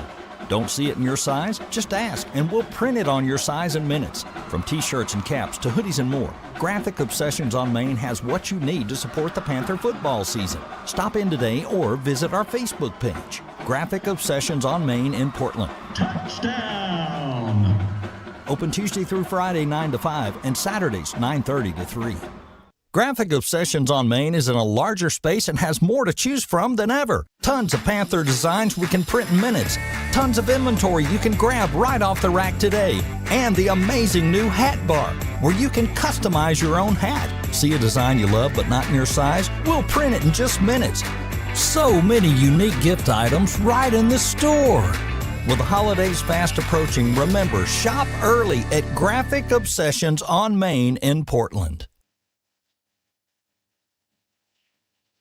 Christmas is right around the corner, and so is Graphic Obsessions on Main in Portland. Tell them about it, Elfie. Wow, Graphic Obsessions has so much cool stuff, Santa. The new location on Main is packed with all kinds of gifts for everyone. They even do embroidery and have a custom hat bar. Sounds like I need to get to Graphic Obsessions soon and get my list all taken care of. Graphic Obsessions on Main in Portland. Visit our Facebook page today.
Another win for the Lady Panthers tonight as they defeat the JoByrns Lady Red Devils by a score of 58-27.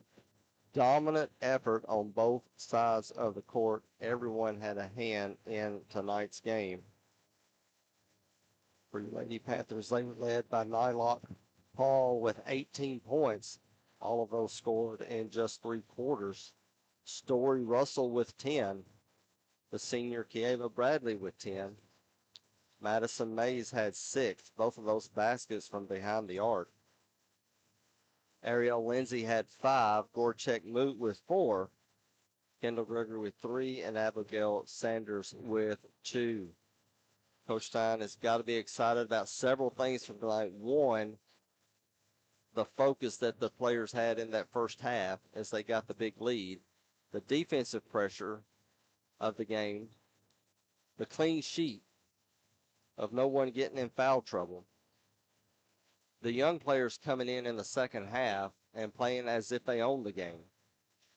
And to me also, if you can score 58 points and win easily with Gorchek Moot only scoring 4, that's got to please Coach Stein to know that he just doesn't have one player that he can go to. It's one of those deals where they used to do last year. It could be any player, any night that could be the big scorer. And that makes it tough for a defensive team to understand who they're going to guard that night when you know there's someone else they can go up against.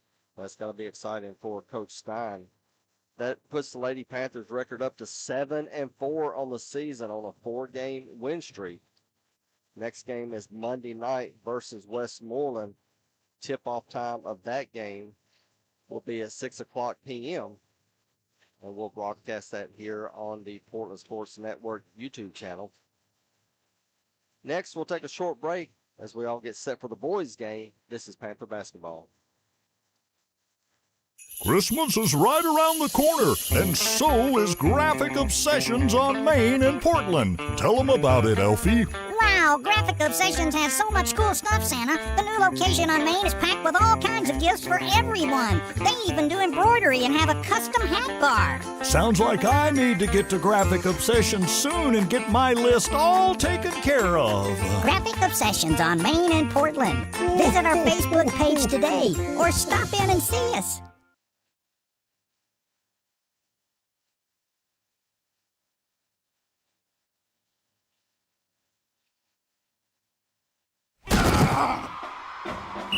Graphic Obsessions on Main is your Portland Panther football headquarters for Panther apparel. Don't see it in your size? Just ask, and we'll print it on your size in minutes. From t-shirts and caps to hoodies and more, Graphic Obsessions on Main has what you need to support the Panther football season. Stop in today or visit our Facebook page. Graphic Obsessions on Main in Portland. Touchdown! Open Tuesday through Friday 9 to 5 and Saturdays 9:30 to 3.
Welcome back inside PHS Arena, looking down on Corey Brewer Court. Time to get ready for the boys' game tonight here inside the gymnasium as your Panthers are warming up for tonight's battle against JoByrns. Panthers staved off defeat against East Roberts on Tuesday night, winning by a score of 62-50. Coach Ferg's team was unstoppable in the first half, leading after 16 minutes, 35-17, but things went sideways in the third. Panthers only had 3 baskets while committing 4 turnovers. Meanwhile, Jalen Bass of East Robertson caught fire, scoring 13 of his 27 points in the third. Panthers. I think East Rob went on like a 21-6 run there in the third and brought everything back into a game and made it close. Well, it was ridiculous. So, yeah. I mean, everything he threw up there was going in. Only a 3-point lead going into the final quarter, but they took back control in the fourth, outscoring the Indians 21-12 to complete the final margin of victory. Keelan Dalton, 22 points, 9 rebounds. Christian Calvert, 17 points, 7 rebounds. That put the Panthers at 6-3 on the season. That's the best record after 9 games in Coach Ferguson's tenure. JoByrns tonight going into the game. Season record of 4-1 with wins against Greenbrier, Kenwood, Montgomery Central, and McEwen. Their lone loss was against White House Heritage, and that was a four-point defeat on the road. These two teams split the season series last year. JoByrns won that first one by a score of 65-52 at Cedar Hill. But who can easily forget the second one back home on February the 4th, a 101-96 4-overtime victory by the Panthers that had the crowd on the edge of their seats for an extended amount of time. JoByrns coming off a 20-win season from last year, always a strong team to play against. Don't expect anything any different tonight. Panthers looking to extend their 3-game win streak. We'll take another short break. We'll be back for starting lineups and tip-off Panther basketball. Graphic Obsessions on Main is in a larger space and has more to choose from than ever. Tons of Panther designs we can print in minutes. Tons of inventory you can grab right off the rack today. And the amazing new hat bar, where you can customize your own hat. See a design you love but not in your size? We'll print it in just minutes. So many unique gift items right in the store. With the holidays fast approaching, remember, shop early at Graphic Obsessions on Main in Portland. Christmas is right around the corner, and so is Graphic Obsessions on Main in Portland. Tell them about it, Elfie. Wow, Graphic Obsessions has so much cool stuff, Santa. The new location on Main is packed with all kinds of gifts for everyone. They even do embroidery and have a custom hat bar. Sounds like I need to get to Graphic Obsessions soon and get my list all taken care of. Graphic Obsessions on Main in Portland. Visit our Facebook page today. Graphic Obsessions on Main is your Portland Panther football headquarters for Panther apparel. Don't see it in your size? Just ask, and we'll print it on your size in minutes. From t-shirts and caps to hoodies and more, Graphic Obsessions on Main has what you need to support the Panther football season. Stop in today or visit our Facebook page. Graphic Obsessions on Main in Portland. Touchdown! Open Tuesday through Friday 9 to 5 and Saturdays 9:30 to 3. Starting lineups for tonight's game, starting with the JoByrns Red Devils. They come in tonight with a record of 4-1, led by JoJo Northington in his 11th season, a former JoByrns high school standout. And he'll have on the court number 0, Burton Cox, number 2, Brandon Turner, number 11, Adam Riley, number 24, Carter Cox, and number 23, Luke Miller. For your Portland Panthers, they'll start out with 4 seniors and a junior, 6-3 record. Coach John Ferguson in his 4th season.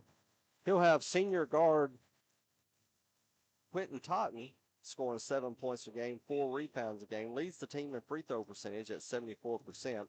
Evan Ferguson, the junior guard, 7.7 points a game, 1.6 rebounds for the season. Nate Honeygut, alongside the senior guard, almost 8 points a game, 3 rebounds a game. Senior guard Tristan Calvert, 11.8 points per game, just over 4 rebounds a game. And the senior forward Keelan Dalton leads the team in points and rebounds with 13.6 and 8.9 respectively. Also leads the team in field goal percentage at 59%. As a team, the Panthers are scoring a clip of 55 per game. 64% from the free throw line, 42% from the field, and 29% from behind the arc. One more short break.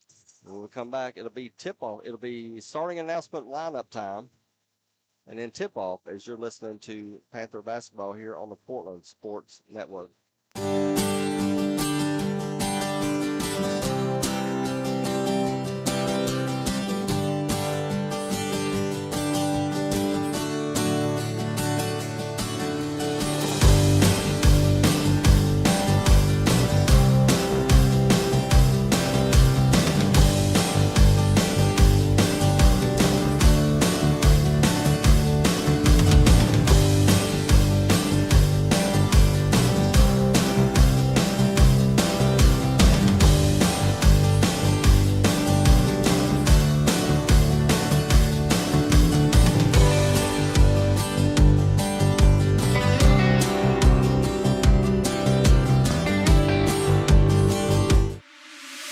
I'm Nate Honeycutt. I'm Quinte Titan. I'm Keelan Dalton. I'm Evan Brown. I'm Tristan Calvert. This is Coach John Ferguson. It's time for Panther basketball. Kyle leading along with Miguel Amenderis, sitting next to the Mad Dog, Curtis Marlin, looking out at Corey Brewer Court. And we're going to hand it off to Michael Carter, public address announcer, as he throws out the starting lineups for both teams.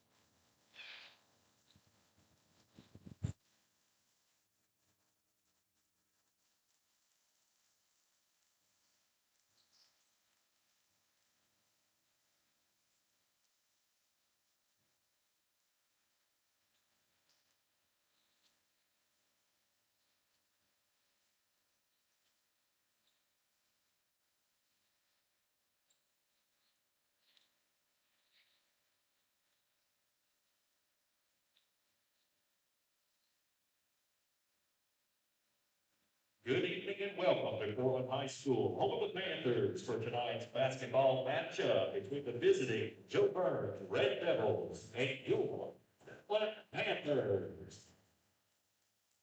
It's time to meet the starting lineups. First, for the visiting Red Devils, number 0, Burton Cox. Number 2, Brandon Turner. Number 11, Adam Riley. Number 23, Luke Miller. And number 24, Carter Cox.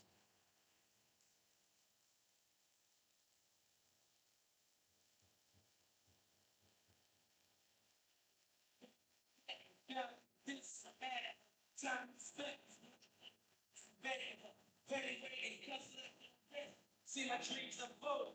9 minutes control. It was time to marry the day, and I said, if you want it, you got to see it. Plan, yo, it's George. Trying to listen like sneeze. Please put a trick away and get paid. Now I know. Started.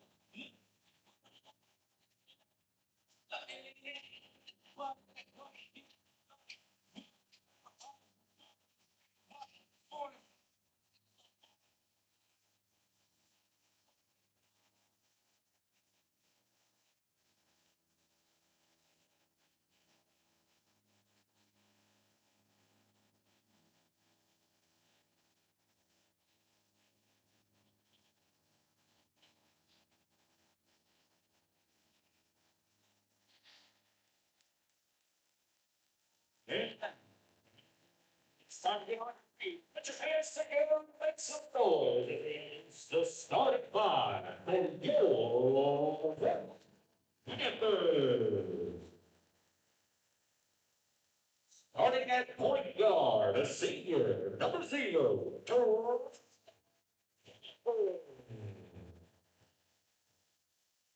Starting at guard, a junior, number 3, Evan Ferguson. Starting at guard, a senior, number 4, Nate. Starting at guard, a senior, number 15, Quentin Totten. And deep down in the center, a senior, number 23, Keelan Dalton. The Panthers are led by assistant coaches Alex Feathers and Thomas Woodward.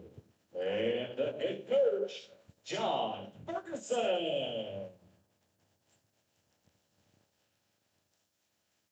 Brandon Turner will tip off against Keelan Dalton here in the second half of our ball games tonight. Two evenly matched teams coming in on the court. We want to thank everyone that's tuning in tonight for supporting Panther basketball. Ball is up there on the way. Tip is won by JoByrns, and they'll keep possession. JoByrns heading from the right side of the court to the left side of the court. And they'll start in the offensive set here as Turner gives it up to Cox. Over to Carter Cox. Turner again. Fakes the dribble handoff, keeps it back out in front. JoByrns playing the slow game starting out. 4 out, 1 in. As Luke Miller standing on that low block. Down to the lane, tip off to Miller. Miller misses the shot, gets it deflected.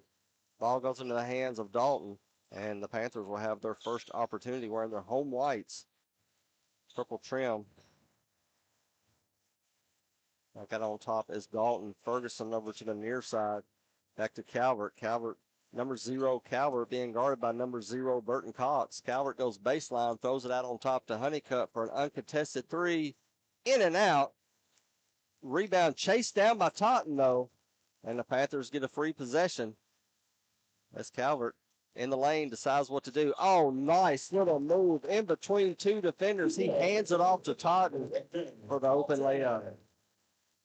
Quentin Totten gets the first basket of the night. 2-0 is your score.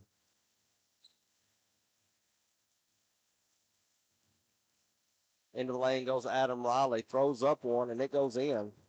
Number 11, Adam Riley, 13. Score's tied at 2. Calvert, long throw over the quarter to Totten, and Totten gets hung up. Bailed out by a push on JoByrns. Foul called for 24, Carter Cox. That'll be his first and the first team foul. That's the first team foul of the night. And they'll go up against Carter Cox. Inbounds to Calvert. Picks up his dribble to volleyball area. Gives it over to Totten. Bounce pass to Honeycutt. Honeycutt stutter steps. Gives it to Calvert. Over to Totten in the lane. Tries to hand it off to Dalton. He gets it. Goes up and under. And it's good. It wasn't there on the left-hand side of the boards. He decides to take it on the right-hand side. And the Panthers again up by 2. In the lane goes Cox. He's cut off by Dalton. Gives it over to Turner. Turner misses the shot. Panthers push it forward. Calvert stops at the three-point area. Makes his way into the lane. Picks up his dribble. Totten's going to try the 3. In there. 2 buckets on the night for Quentin Totten. That one giving the Panthers a 7-2 lead. Almost 3 minutes gone here in the first quarter. Riley, spin move in the lane. Shot from the elbow goes in. That was a nice shot by number 1-1 of JoByrns. Calvert will start in the left-hand side. JoByrns jumps up for the double team. Gives it off to Totten. Goes baseline. The shot is rejected. Out of bounds. It'll stay with the Panthers. A lot of length on Turner. Down low for JoByrns. Calvert will inbounds, gives it to Totten at the three-point, who throws it into Dalton, and they'll call offensive foul on the senior.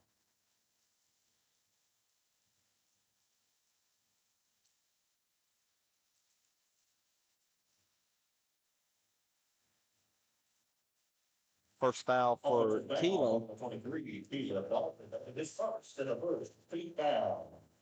JoByrns trying to tie the game with a 3. Halfway through the first quarter. Cox, no look pass down low. Riley turns around and makes the little jumper. 7-6 is your score. Panthers lead. Ferguson tries to go bounce pass in the lane. Turnover picked off by JoByrns. They've got numbers 3 against 1 and misses the layup, but the putback is good. No recovery by the Panthers. And no one there for the rebound off the missed shot. Shot on the way by the Panthers is no good. Keelan Dalton gets the rebound and get fouled, and he was pretty much the only one in the lane with 3 JoByrns defenders, and he wins the battle. Foul called for 2, Brandon Turner. That'll be his first and the second team foul. Inbounds for the Panthers, second team foul on JoByrns. Can't find anyone in the lane. Gets it out to Ferguson. Straight away. Good. Evan Ferguson, the second 3 of the night for the Panthers. Gives them a 10-8 lead. The lead back to the Panthers. Cox gives it up to Turner. Takes the 3.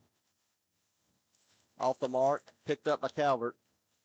throws it up ahead. Honeycutt got behind the defense, able to rolls off the rim. He got around Turner and got the shot off, but just wouldn't go in. Miller to Cox. Spin move. Stops. Ferguson tips it. Picked up by Dalton. What a move on the weak side corner for Evan Ferguson as Calvert comes away with it. Takes a screen from Dalton. Takes the three off the mark. Chased down by no one. It'll go to JoByrns. Well, we know from the first game, these referees don't let them play, and that's what we're kind of seeing right now. There's a lot of pushing and shoving, a lot of hand checking on the inside, and they haven't even come close to trying to blow the whistle.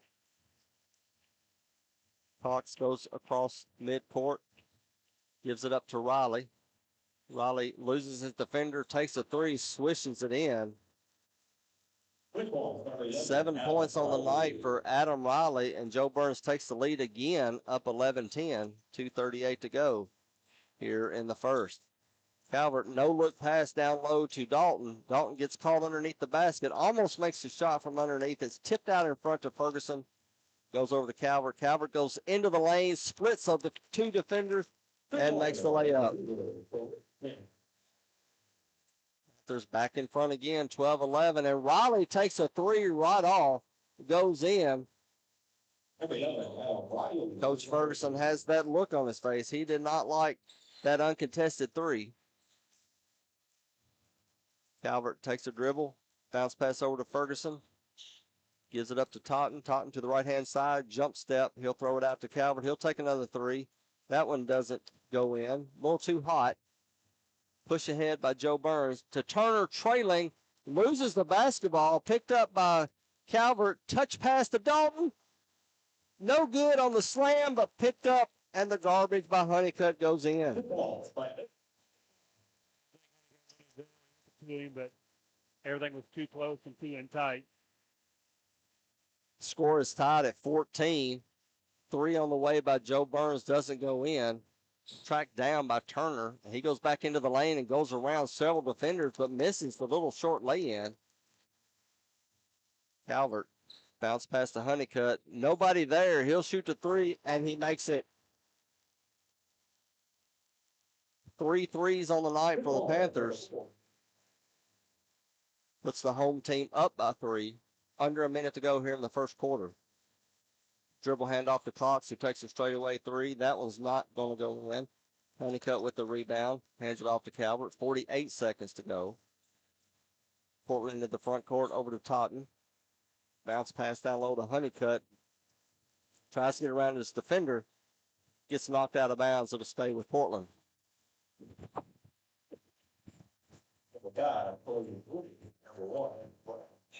Evan Brown will come out.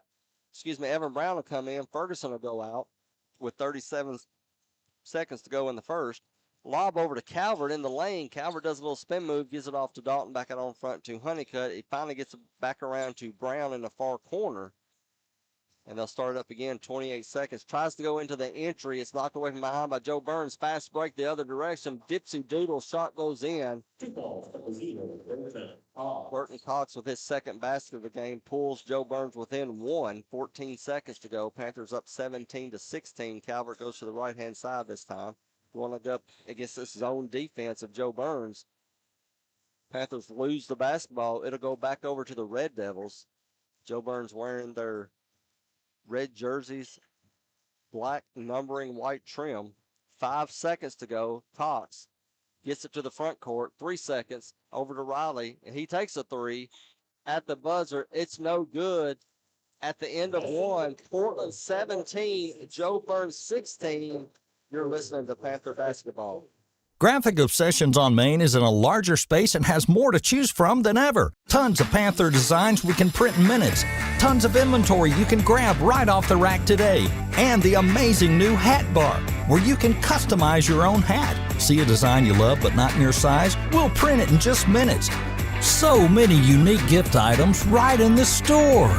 With the holidays fast approaching, remember, shop early at Graphic Obsessions on Main in Portland. What a fast-paced first quarter for both teams. Portland out on top so far, 17-16. Portland went out to a lead there in that first quarter, was up 7-2. Then JoByrns came back, got their own lead as they went on a 6-0 run to get ahead, but then a couple of three by the Panthers, and they come out 1 point ahead going into this second quarter. I like the way they're crashing the boards on the offense and the defensive side of the ball. Because right now, it's like everybody wants to sit there and shoot the three. It's very physical on the inside. So if you're going down in there, you got to make sure that you're coming in there strong. And they're going to let them play. You know, they haven't called a whole lot of things. So. Possession arrow for the second quarter goes towards the Panthers. Brown takes the inbounds, throws it over to Calvert. Back to Brown. Back to Calvert. Over to Brown. Trying to get this zone defense out of position. Honeycutt gets it at the elbow. Over to Totten. Takes a quick three. Off the mark. Picked up by Riley. Pushed up ahead. And JoByrns will make the layup. Carter Cox with the basket.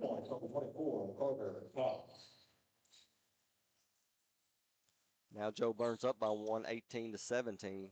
Calvert takes a three. That one doesn't go in. But a foul on the rebound goes against JoByrns. We'll take that one.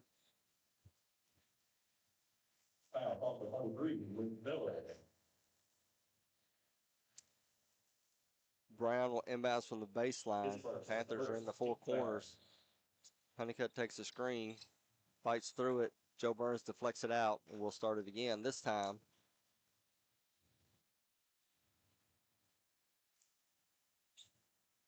almost in the same area on the baseline. Bounce pass to Dalton into three, and Dalton kind of gets smacked in the head by Miller of JoByrns. So all of a sudden, two quick fouls here on JoByrns. Now that's the second one on Miller.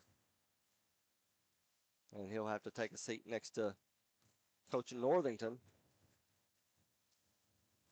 As it looks like JoByrns is going over to man-to-man. Brown over to Totten, fakes the three, picks up his dribble, out on top to Honeycutt. Back to Totten, who catches Dalton in the lane flashing, and Dalton gets fouled, and they'll say it was on the ground. But that's about the one they got right there. Third team foul with under 7 minutes to go here in the second quarter. As Totten will take a breather, in comes Elijah Sidnor, his first action of the night. Brown, no look pass over to Sidnor, cutting down the lane, makes the layup, gets the foul. Nobody was looking at Sidnor on the backdoor cut. The basket is good. Foul number 5. And the senior will go to the free throw line for an and one situation.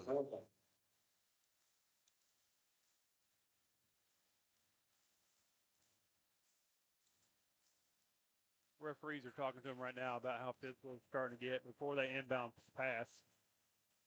Missed free throw. Go ahead. JoByrns pushes it up ahead. Play Woody into the game for JoByrns. Riley, and they'll call Evan Brown getting a little too physical with Riley. So all of a sudden they're going to start calling these fouls. But before that pass and that play, they had to take Tristan Calvert and number 0 for JoByrns and calm them down a little bit because they got a little hot and heavy there. A three on the inbounds, off the mark. Panthers with the rebound. Brown starts at the left, runs his way to the right, hands off to Honeycutt. Honeycutt between the legs, goes to his right, tries to go down the lane. No look pass over to Caudle, who has come into the game, and Will Caudle gets fouled. Losing about 4 inches in height to the defender. He was able to muscle in there, get the basketball, initiate the foul. That's the 5th team foul on JoByrns with 6 minutes and a half still remaining here in the first half. Caudle misses the first. Second one goes in. Panthers up 20-18. 6:23 remaining in the second quarter. Cox takes a screen, goes towards the baseline, jumps up, nowhere to go, gets it away. Woody tries to get it back to Cox. It was too hot, goes out of bounds. Cox said that was my fault. Brown, Cottle, Sidnor, Honeycutt, Ferguson on the court. For the Panthers, turnover. JoByrns comes the other direction, misses the shot, and when Sidnor comes back with the rebound, tries to save the ball out front, it's picked up by JoByrns. A double team causes a turnover up ahead to Brown. Brown shields his defender, misses the shot.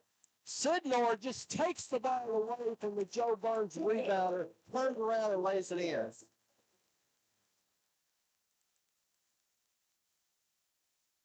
That's mine. You can't have it. Cox down the lane.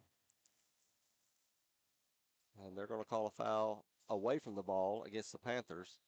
On Cottle. Foul call for 11, Will Cottle. Dalton will come into the game. Honeycutt will take a seat. Panthers up by 4. On the 20, Khalil Stewart. That'll be his second. The fifth. Tick foul. Back into the game comes Brandon Turner for JoByrns. Riley will inbounds.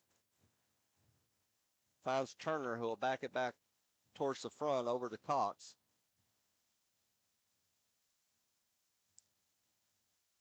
Cox directing the offense, being guarded by Ferguson. Backs it up. 5:18 remaining here in the first half. Panthers with that 4-point lead. Riley posting up down low against the shorter Brown. They get the ball to him. Turnaround shot's good. 2 points. Created a mismatch, and JoByrns took advantage of it. That's 12 points on the night for Riley. Dalton tries to take the three. It goes in.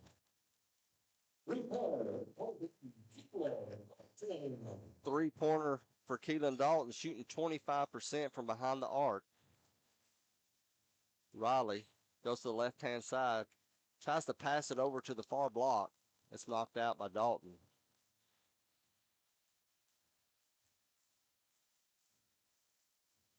(25-20) is your score.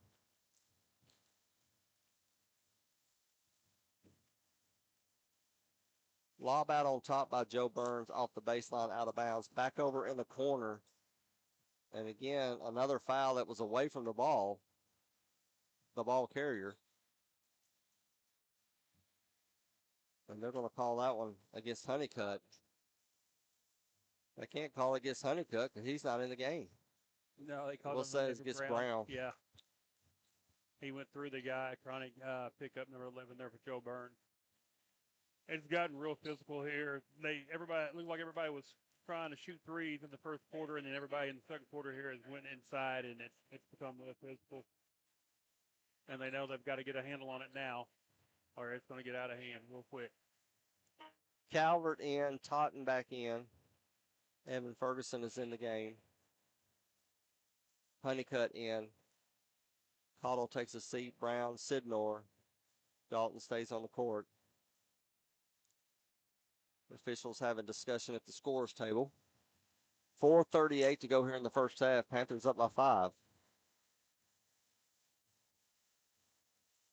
Coach Ferguson calling out the play as Cox picks up Calvert at midcourt over to Honeycutt.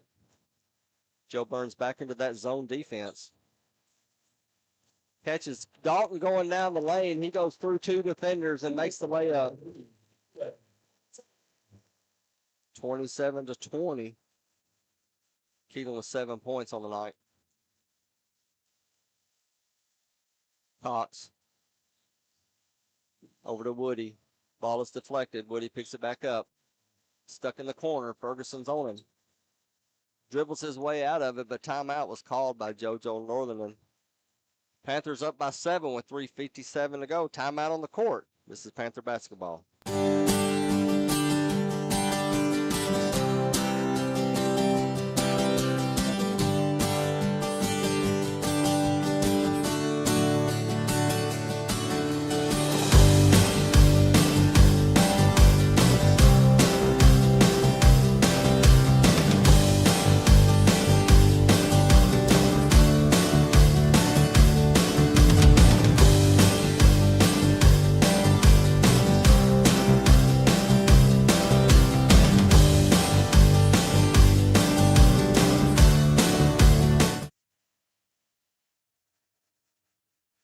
3:57 to go here in the second quarter. Portland leads 27-20.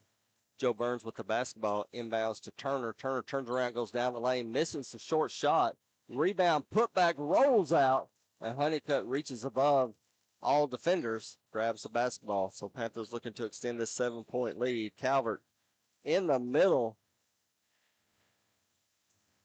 I'm not sure how he was able to dribble his way out of that mess. A high screen for Dalton. Calvert takes it to the right-hand side. Dalton says, come this way. Calvert goes opposite, gives it to Ferguson for the three. It's good. That's his second three of the night. Gives a double-digit lead to the Panthers, 30-20. Cox over to the left-hand side. Throws it out front as Miller pops out up top. Back to Riley. Riley goes into the lane. Misses the shot. That was affected by Honeycutt. Honeycutt gets fouled on the rebound. And that'll send Portland to the line due to being in the bonus situation.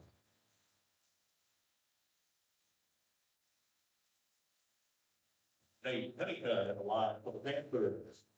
Honeycutt shooting 68% from the stripe. And with 3 minutes to go, he'll have a chance to extend this 10-point lead for the Panthers. Makes the first one.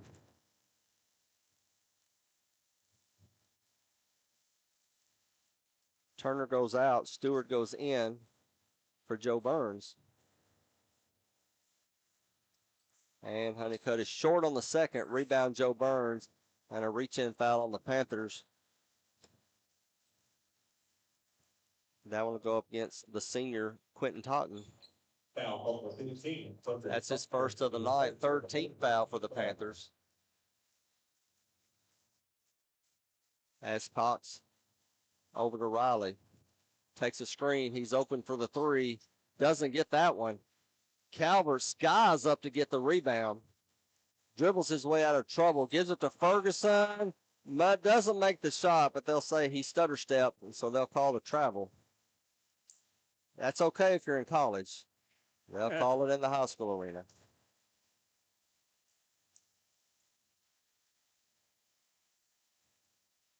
JoByrns down by 11 will inbounds.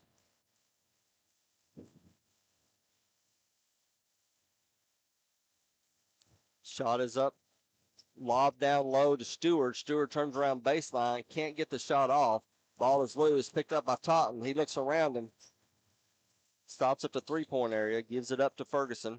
Ferguson over to Honeycutt. Calvert to the far side.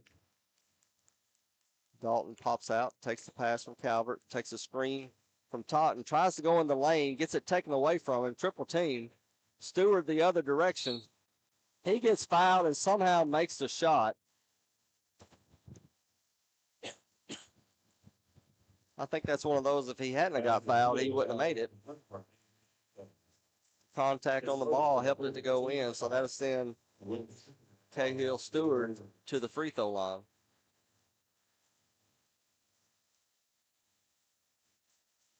Where he calmly makes it. 3-point play for JoByrns. Gets it back to single digits. 31-23 is your score. JoByrns extending out that zone defense. 1-3-1. Totten in the corner. Gives it to Dalton on the short porch. Tries to touch pass over to Honeycutt, but he misses a jumper. Pass up ahead quickly. Turn around. Layup is no good. But again, no rebounding by the Panthers. 3 putbacks for JoByrns, and it finally goes in for Carter Cox. So he gets his first basket of the night. Pump fake by Honeycutt. Gives it off to Totten. Throws it high-low to Dalton, who misses the shot. Picked up by JoByrns. So JoByrns now only down by 6. Throws it away. Yeah, we got a little lazy there on the defensive boards right there. Only had to let 2 guys go after it. Was outmanned there, and then Dalton right there lost the handle on the ball. Couldn't get it up over the rim there. 31-25 is your score. Panthers lead. 1:10 to go here in the first half. Totten goes baseline around Riley, takes the 15-footer, no good, tipped up in the air, picked up by JoByrns, under a minute to go, up ahead to Riley. 2-on-1, bounce pass over to Cox. Carter Cox makes the basket. Panthers were slow in the transition on Calvert to get fouled going into the lane. Panthers were up by 11 just a tick ago. Now it's 31-27. Calvert to go to the free throw line. That's 3 fouls on Burton Cox, the point guard. Missed on the first, and Cox will take a seat with 45 seconds to go here in the second. I know Coach Northington didn't want to see that third foul with less than a minute to go. Calvert makes the second one, 1 for 2 from the line. 45 seconds to go. It's 32-27. Riley, dribble handoff to Carter Cox, and he'll give it up to Woody, and another turnover. Now they'll say the Panthers tipped it out, so they'll keep it down here with JoByrns' possession. Riley lobs out on front to Cox, passes it over to Woody. Back to Cox. 26 seconds remaining. Riley with the basketball, looking for a screen, takes it, stops at the free throw line, misses a shot, does the Vlade Divac. They don't call it. Calvert picks it up. 12 seconds to go. Panthers trying to get the last shot off. 9 seconds. Calvert to the left-hand side, goes down to the lane, and he gets bumped. So with 5 seconds to go, Tristan Calvert to go to the free throw line. Foul on 11, Adam Riley. His first. That's the first foul on Riley. Calvert shooting 65% on the season, and that one rolls out literally as Cottle will come in for Dalton. Good substitution move for Coach Ferguson with 5.7 seconds remaining.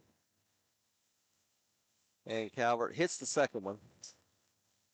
Inbounds for JoByrns, 5 seconds, 4 seconds, 3. Jump from the three-point area, no good. Can't get the rebound off in time. Buzzer sounds at the end of 2. It's Portland 33, JoByrns 27. You're listening to Panther Basketball. Christmas is right around the corner, and so is Graphic Obsessions on Main in Portland. Tell them about it, Elfie.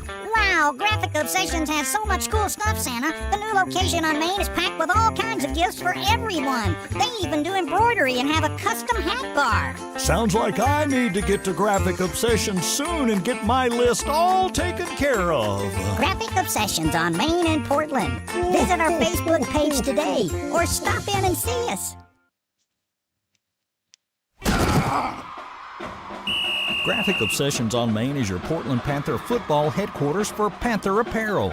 Don't see it in your size? Just ask, and we'll print it on your size in minutes. From t-shirts and caps to hoodies and more, Graphic Obsessions on Main has what you need to support the Panther football season. Stop in today or visit our Facebook page. Graphic Obsessions on Main in Portland. Touchdown! Open Tuesday through Friday 9 to 5 and Saturdays 9:30 to 3.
Graphic Obsessions on Main is in a larger space and has more to choose from than ever. Tons of Panther designs we can print in minutes. Tons of inventory you can grab right off the rack today. And the amazing new hat bar, where you can customize your own hat. See a design you love but not in your size? We'll print it in just minutes. So many unique gift items right in the store. With the holidays fast approaching, remember, shop early at Graphic Obsessions on Main in Portland.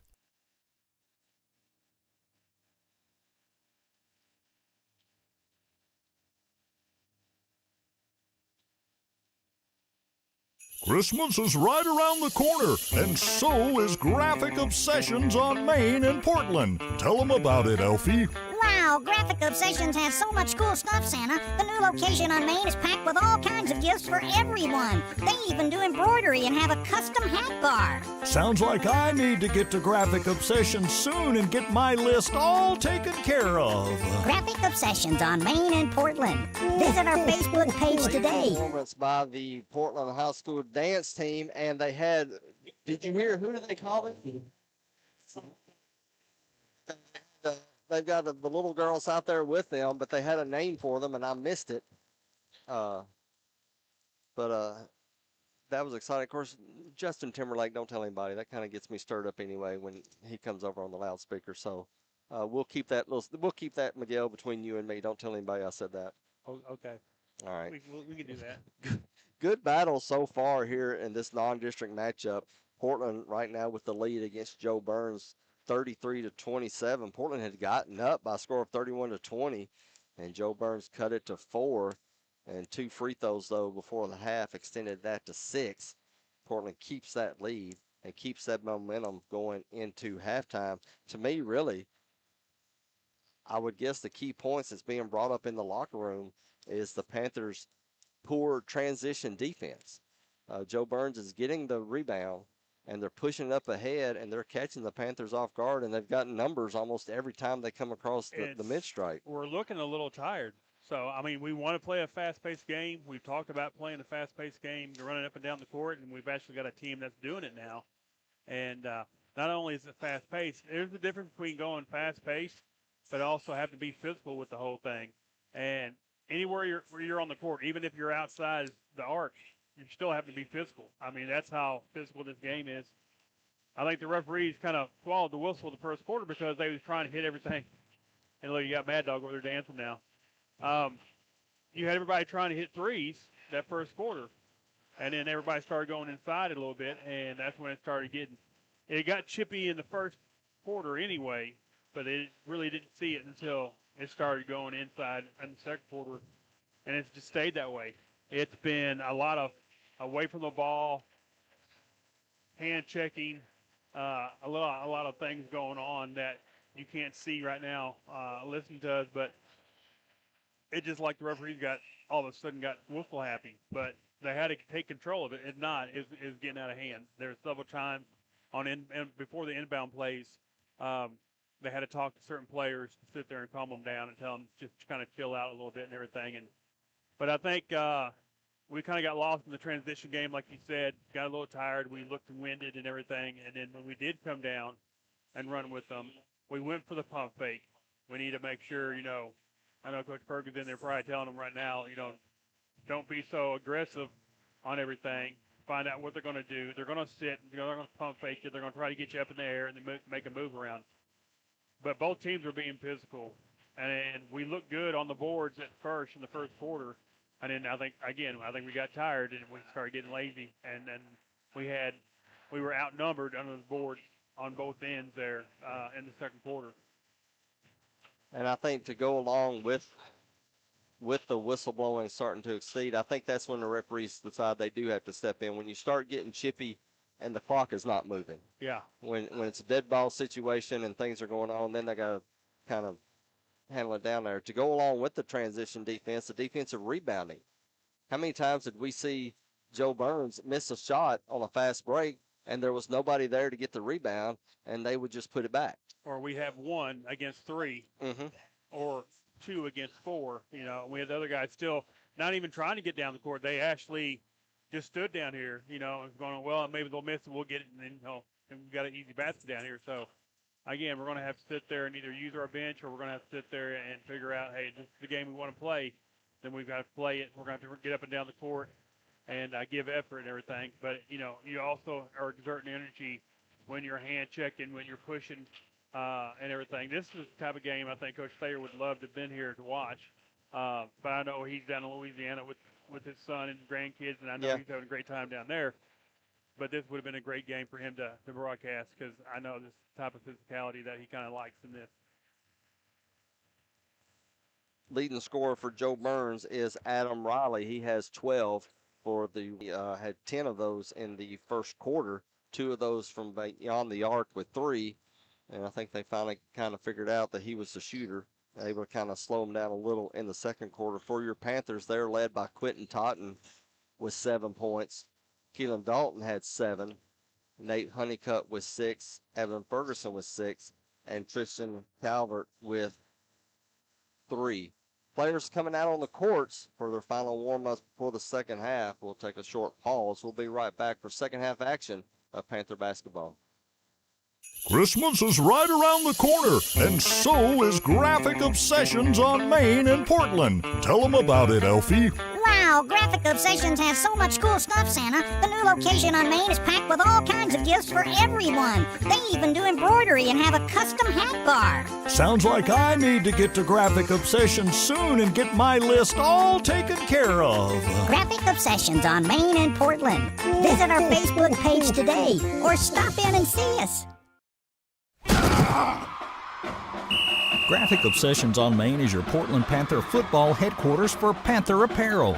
Don't see it in your size? Just ask, and we'll print it on your size in minutes. From t-shirts and caps to hoodies and more, Graphic Obsessions on Main has what you need to support the Panther football season. Stop in today or visit our Facebook page. Graphic Obsessions on Main in Portland. Touchdown! Open Tuesday through Friday 9 to 5 and Saturdays 9:30 to 3. Tune in to Portland Sports Saturday tomorrow morning at 9 o'clock a.m. here on the Portland Sports Network YouTube channel. We'll have special guests. PHS Portland High School cross country team members will be there, and Miguel will be your host for that show. Three cross country players gone to the state championship. State meet. Let me get to the man. It's been a ton of text messages. Let me. I'm letting you. Good gracious. I done passed it. I'm trying to tell you who they are. And I can't find them.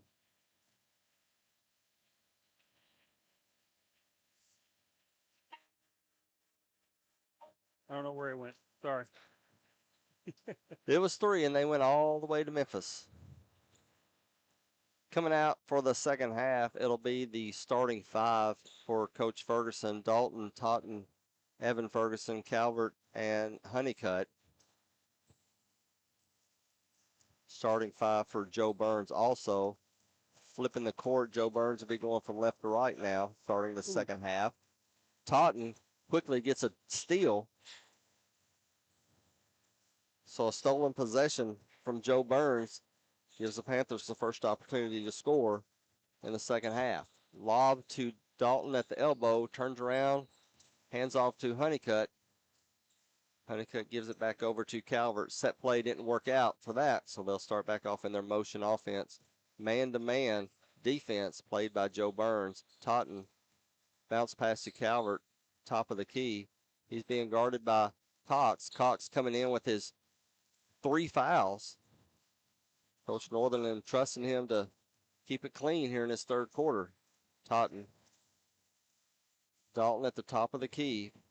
Backdoor cut by Totten. Dalton gets it to him. It was a little low. Totten couldn't handle it. He says it's my fault, but that was a tough one to handle. JoByrns quickly gets it inbounds up the other direction.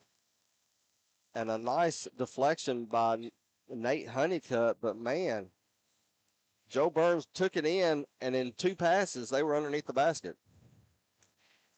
Yeah, they're quick, and they got some hard, quick passes. Inbounds to the corner baseline basket. Carter Cox. He has 6 on the night. So the first basket of the second half goes to JoByrns. 4-point lead for the Panthers, 33-29, as Calvert tries to go into the lane, gets a shot off, but he gets fouled. Yeah, it looks like we're being a little more selective on our shots, just not throwing up threes when we get a chance and trying to work inside. You might be trying to get inside and start getting fouled off. Brandon Turner will be his son in the first team foul. Calvert will go back to the free throw line.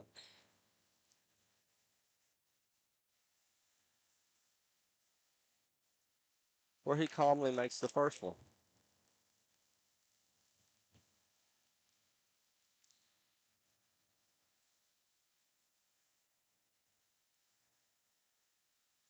Second free throw goes in. Calvert 3 or 4 from the line tonight. Extends that lead back out to 6 for the Panthers, 35-29. Minute and a half gone here in the third quarter. Riley pops out on top up against Ferguson, takes the pass, gives it over to Cox, goes down the lane, tries to get the shot off. Couldn't do it. Picked up by Calvert. Calvert throws it to Honeycutt. Honeycutt to the corner for Totten for 3. Doesn't get it. And the Panthers done a good job that time of getting back on defense. As Riley gets into the lane, spin move, shot is up, no good. Ball goes out of bounds, and they'll say it's last touched by the purple and white, and they'll keep it with JoByrns, who quickly lobs it in, gives it over to Turner. Turner no look down low to Cox. Cox being guarded by Ferguson, has to back it up. He finally goes down low to Cox. Carter Cox misses it. Put back for Miller. Too many opportunities on the offensive board for JoByrns. Dalton gives it over to Ferguson. He'll try his hand at the 3. It doesn't go in. Riley with the rebound. Gives it up to Cox. Cox goes down the lane and makes the layup. It is now a 2-point game for the Panthers, 35-33. As JoByrns back in that zone defense. We're going to have to start stepping in front, taking a charge if we can. Ferguson, sidestep down the lane, goes to his left hand and makes the running layup.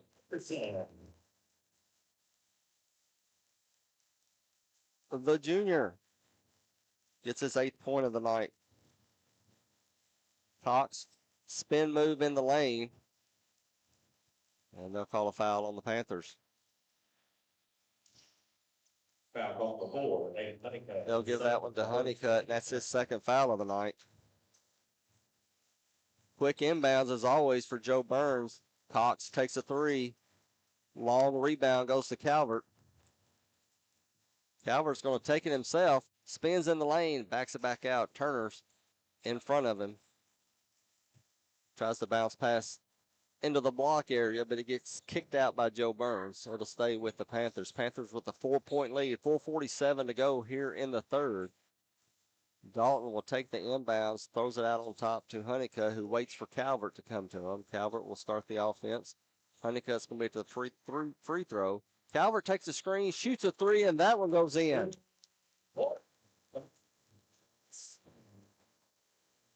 Back up to 7, the lead for the Panthers, 40-33, 4.5 to go here in the third quarter. Cox gives it over to Turner in the corner. Riley takes a 3. It's off the mark. Rebound Honeycutt. It's nice to see Riley cool down. He had 2 threes and 2 other buckets there in that first quarter. Pass into the lane to Totten. Misses the jumper. Rebound JoByrns. Cox takes it. Pushes it forward behind the back, trying to get around Calvert. Takes a shot, doesn't go in. Rebound by Dalton. Pass up ahead to Calvert.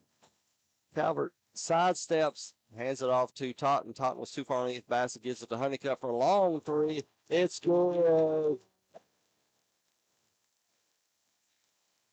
Another 3 for the Panthers. It is now a 10-point lead.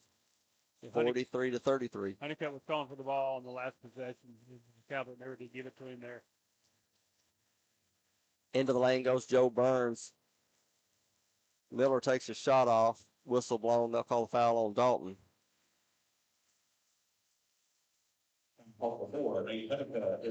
Excuse me, they'll give that one to Honeycutt, which is not good because that's 3 on Honeycutt.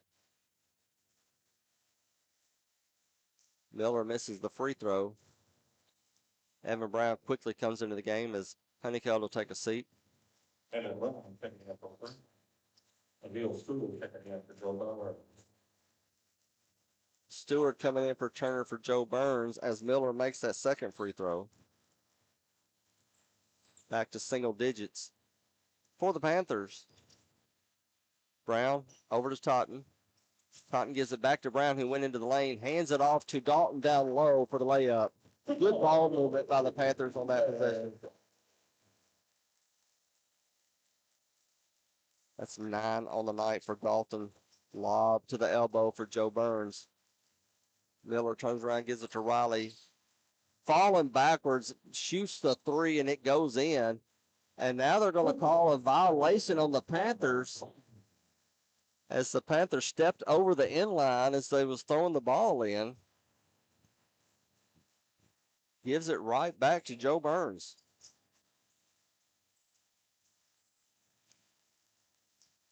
Deflected out of bounds. We'll start it over again. Nope, they're going to call the foul on Ferguson. He can't believe it.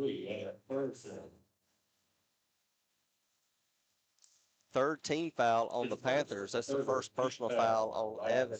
But he'll take a breather as Elijah Sidnor comes in. Lob out front for JoByrns over to Cox, who quickly goes baseline and takes the shot. Doesn't make it. Ball is loose. Body's on the floor. Which direction are we going? After discussion, they'll say White had the foul. Nope, they're going to give it to Stewart of JoByrns.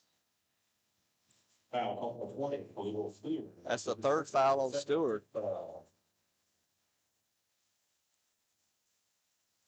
Calvert slowly walks it up. Zone defense for JoByrns. Bounce pass into the corner for Brown. He gets double teamed. Can't get out of it. He'll call timeout. 30-second timeout by Coach Ferguson. We'll keep it here. Panthers with an 8-point lead. The quickness of JoByrns, I mean, as soon as we make a basket, the ball is already out and they're already running up the court. As soon as there's a dead ball and the referee hands it off, they were already throwing it in and making a play. That takes some getting used to. I think the Panthers have finally kind of said, okay, we know how quick it is.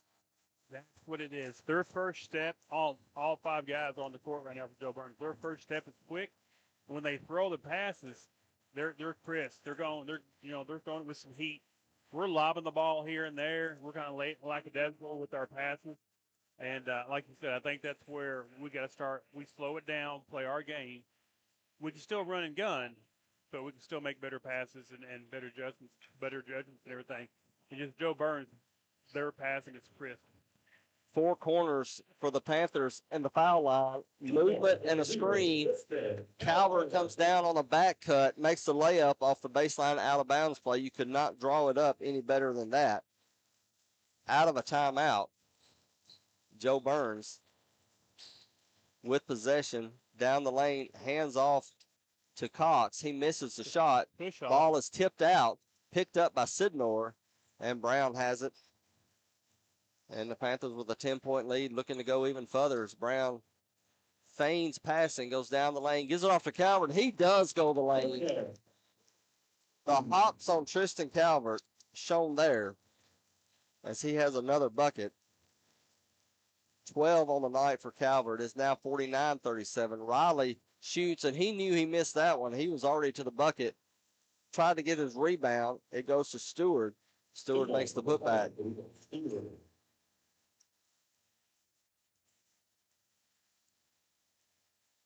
Brown over to Calvert as Will Caudle comes up to the scorer's table. Totten all alone on the baseline. Makes the layup. Poor recovery by JoByrns in that zone defense. And they'll play the 3-man weave out on top. Carter Cox goes baseline. Shot goes up, no good. Dalton with the rebound. 50 seconds remaining here in this third quarter, a long third quarter. Totten had the 3, doesn't take it. Ball goes out. Turnover gives it to JoByrns.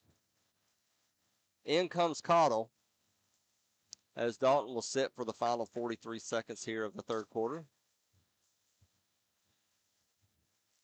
Panthers up by 12.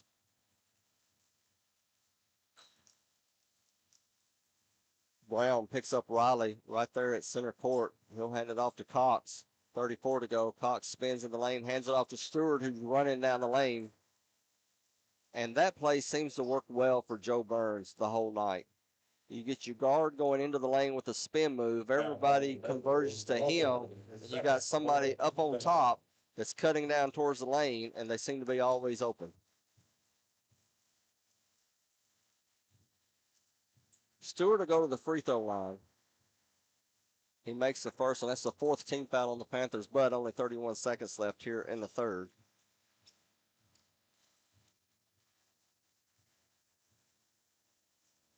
Two for two from the line, Stewart on that possession.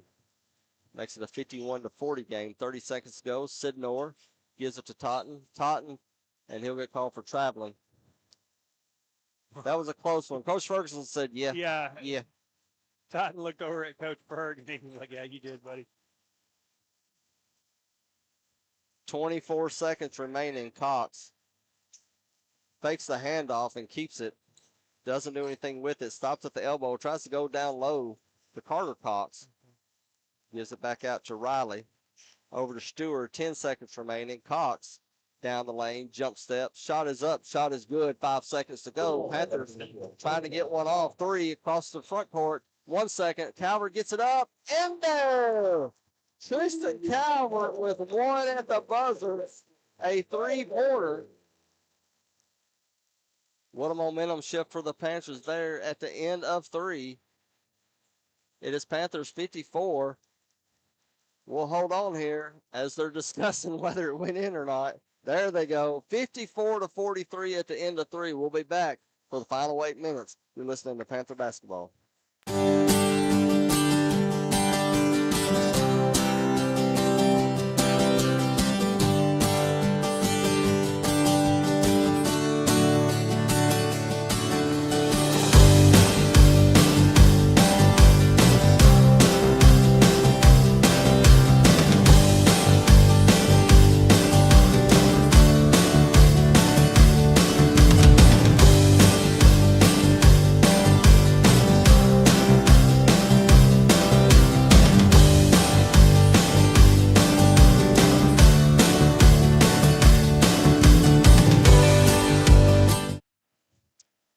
Getting ready for the final 8 minutes of this basketball game where your Panthers lead JoByrns 54-43, and it seems way closer than that score.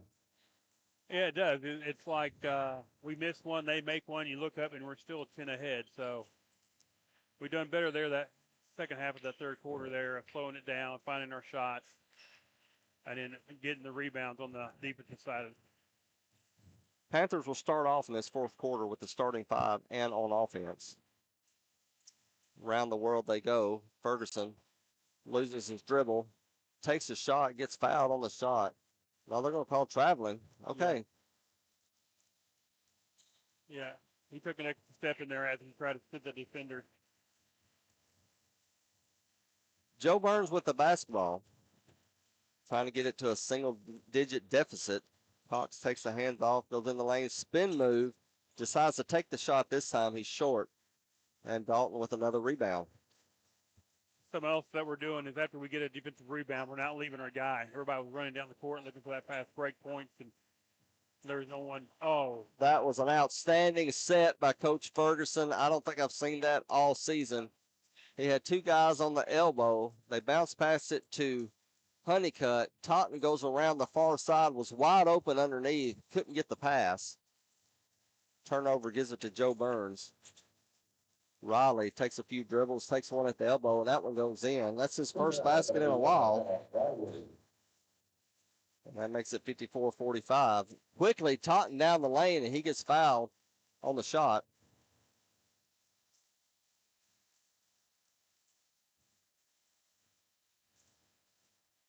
Foul number 2, Brandon Turner, will be his 4th and the first team foul. Upton Thompson at the line for Portland. That's the 4th foul on Brandon Turner. as Totten makes that first one.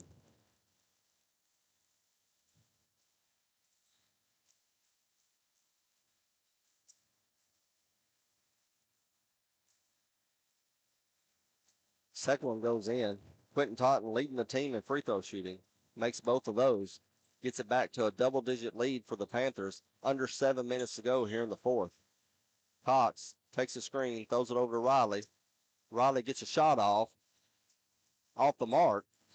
Calvert runs his way to the front court. Passes it over to Honeycutt in the corner for the three. JoByrns with the rebound. And here we go again. Carter Cox already in the front court. Gets down the lane. Jump stop. Shot is up. Oh. And he got fouled in the act of shooting. I thought Honeycutt got all ball there. So that's the fourth one on number 4.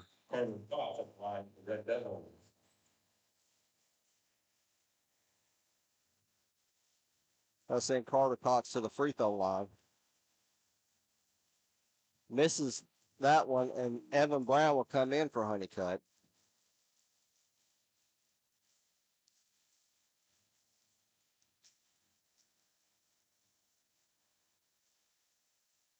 Oh for 2 in that possession. Totten with the rebound, and he'll take it forward himself.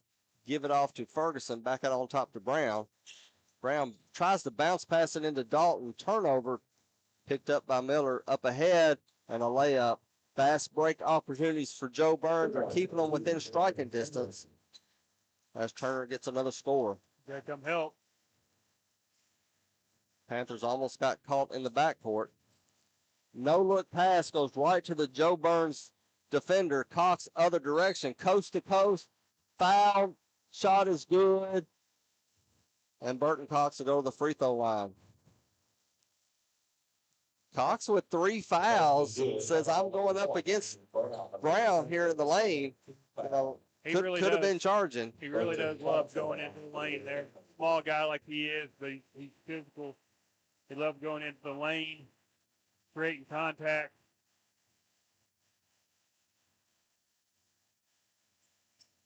And he makes the 3-point conversion. All of a sudden, it's a 7-point game, 56-49, under 6 minutes to go. Zone press for JoByrns almost causes a turnover as Cox is able to deflect it out of bounds.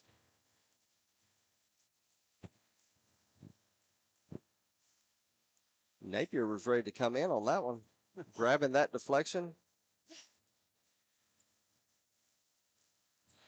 Calvert, Brown, Totten, Dalton, and Ferguson on the court. Whistle blown. I think it was a kicking violation. Yeah. Everybody's looking to see who they called the foul on. Brown takes the inbound, throws it back over to Calvert. He gives it over to the short porch to Dalton, over to the far corner to Ferguson. He makes it, and the whistle is blown. They're going to call a foul. We'll see if they count the bucket because the foul was underneath the basket. There's a discussion among the referees. You'll find out when we find out. That's good. Basket counts. Foul on Brandon Turner, which will be 5 on him. Number 5 on the starting center. And he'll go out only scoring 2 points on the game, stayed in foul trouble. Basket will count, and the Panthers will get possession out of bounds. Into Totten, down low to Brown. He shields his defender, gets a shot off, doesn't go in, but he'll go to the free throw line for 2.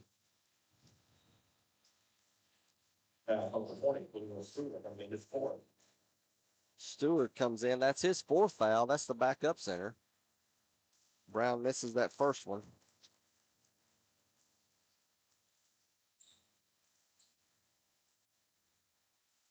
Second one goes in. 60 to 50 is your score with 5:25 remaining. Cox gets tied up with Ferguson, gets out of it, goes down low. Foul called on Dalton up against Luke Miller. He was blowing that whistle before he even turned around to shoot. That's only the second foul on Dalton on the game. Coach Ferguson has done a good job of letting him get rest when he can, knowing this is a physical basketball game. Free throw goes in. You just don't feel comfortable against JoByrns' team, coached by JoJo Northington, no matter how much of a lead you got. Free throw is missed, but the Panthers unable to corral the rebound, and it'll go right back to JoByrns. Panthers lead is 9 with 5:13 remaining. Carter Cox with the basketball, gives it off to Burton Cox. Tries to go down the lane, stops short, takes the mid-range, gets his own rebound, but he was out of bounds.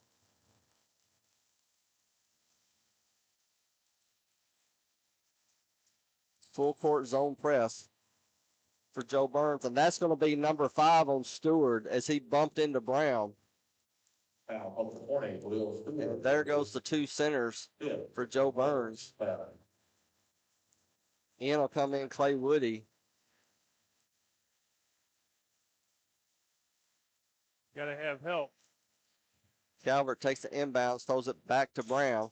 Brown throws it up ahead to Ferguson. Ferguson drives down in the lane, gets pushed on the ground.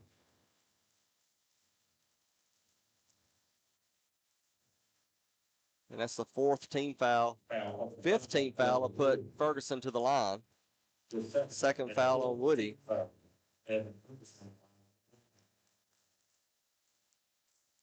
Ferguson misses that first one,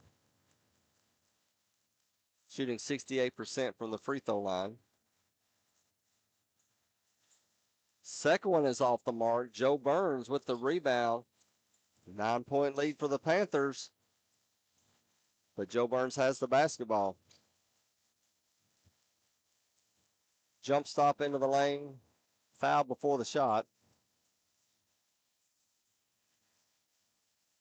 Well, now the Now technical.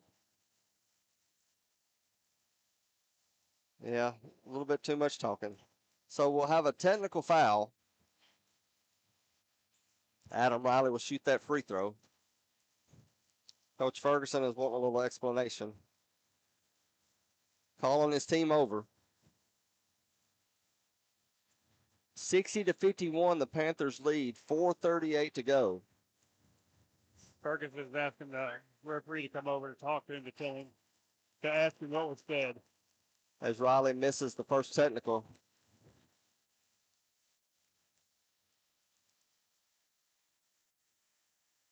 Makes that second one, although it didn't want to go in.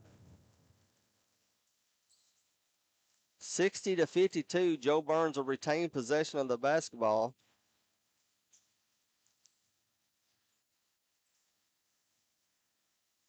And Riley will be on the near boundary line to inbounds.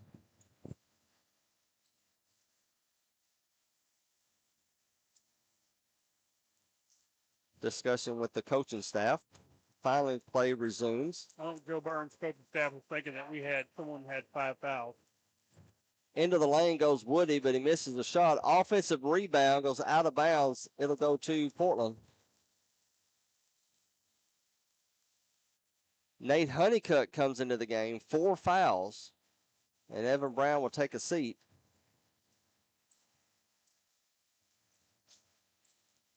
Again, full court pressure for JoByrns. Honeycutt, patient, loses the basketball, and Riley goes in for a layup. We're allowing trap.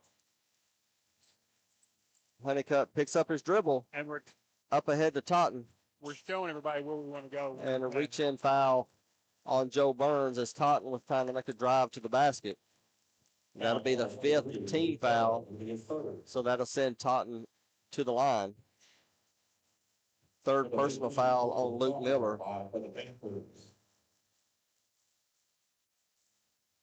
A 6-point lead for the Panthers. Taunton gets another one of them back.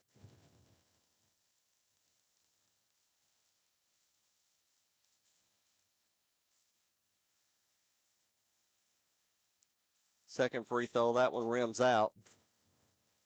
So it'll stay at 61-54 at the 4-minute mark. A long three by Riley. Rainbow, no good. Picked up by Taunton, thrown ahead to Ferguson. Ferguson has to slow it down. Timeout is called by Coach John Ferguson, as he could tell things were starting to go awry. He's going to take a 30. We'll take a quick one. We'll be right back.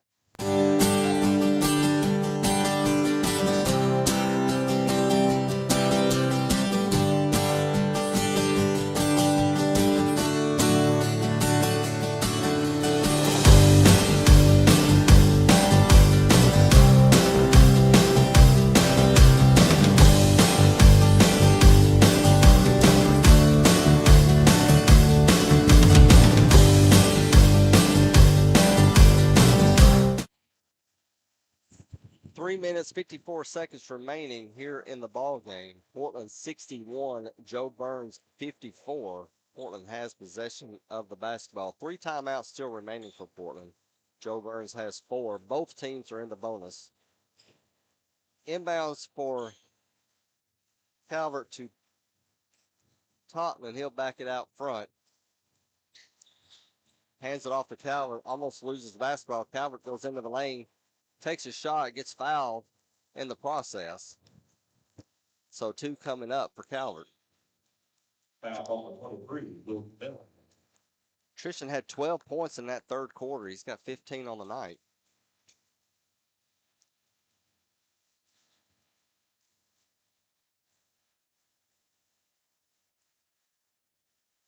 Miss on the first.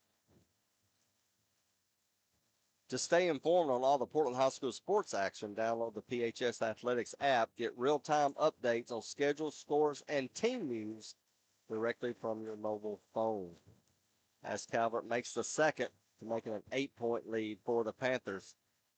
Give and go is missed, but there's a foul. JoByrns to the free throw line. Foul on the Zealand, Tristan Calvert. Number 23, Luke Miller, live on the Red Devils. That's the second foul on Calvert. And JoByrns is just staying within striking distance. And we know how quick this team can score, especially with their threes.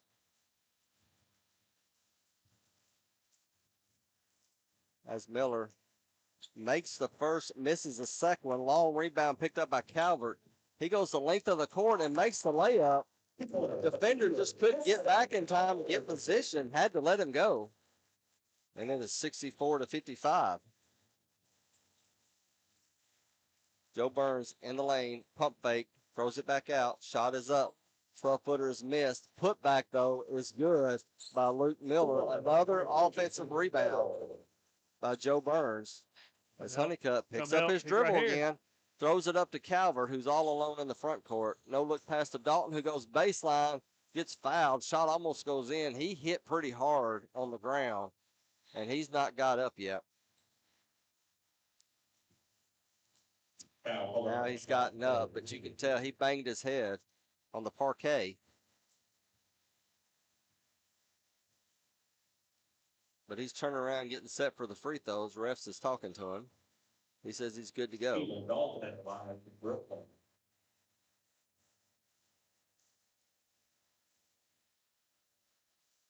Too long on the first one.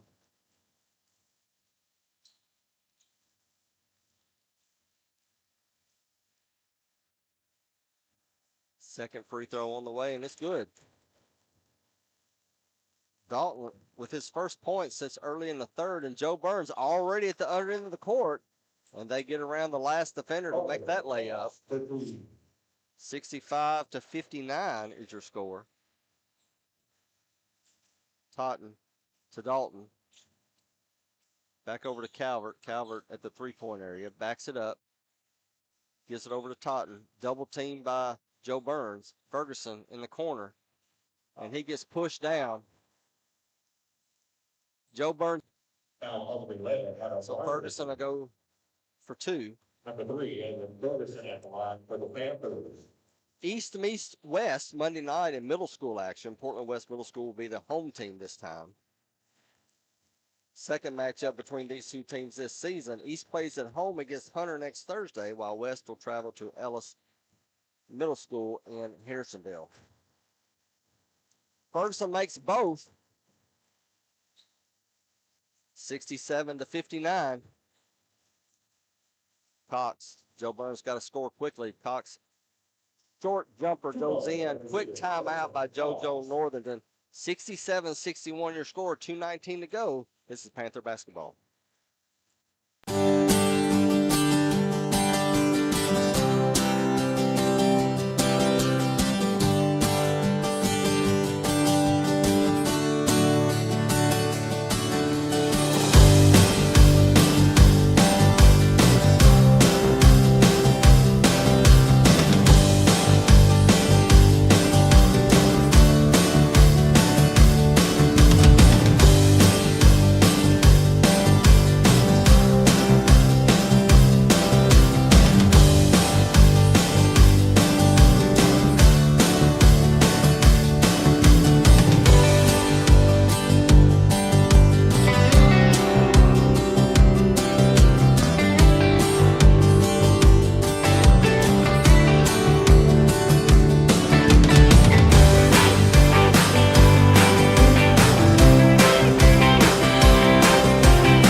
.219 remaining here in the fourth quarter. Panthers are trying to keep this lead up on JoByrns 67-61. Yes, all I can think about is 4 overtimes last February against these two teams right here on this court. It'll be Totten, Ferguson, Calvert, Dalton, and Honeycutt. Honeycutt will inbounds against this press over to Totten. Totten will bounce pass back to Honeycutt. Honeycutt double team, gets away from it, up ahead to Calvert. Calvert into the lane, tries to take the shot, goes out, and they'll say it was last touch from Calvert. Now the referees has a discussion and it gets reversed, and that's the right call because the referee on this side was facing the play where the referee on the other side didn't catch it. So that was a good discussion between the two. Calvert takes the inbounds, turns around for the jumper, gets fouled in the act of shooting. And the fouls are piling up for JoByrns as that's number 4 on the point guard, Burton Cox.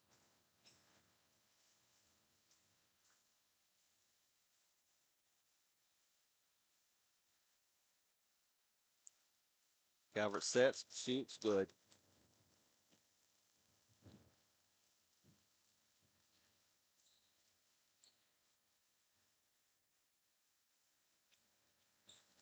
Two for 2 from the line for Calvert on that possession. 20 points on the night for the senior. 69-61 is your score. Cox goes baseline, almost loses the basketball, turns around. I don't know how he got that off, and it went in. 3 Panthers around him, 69-63. Honeycutt can't get it in. Ferguson comes back for help. Ferguson will dribble it over into the front court.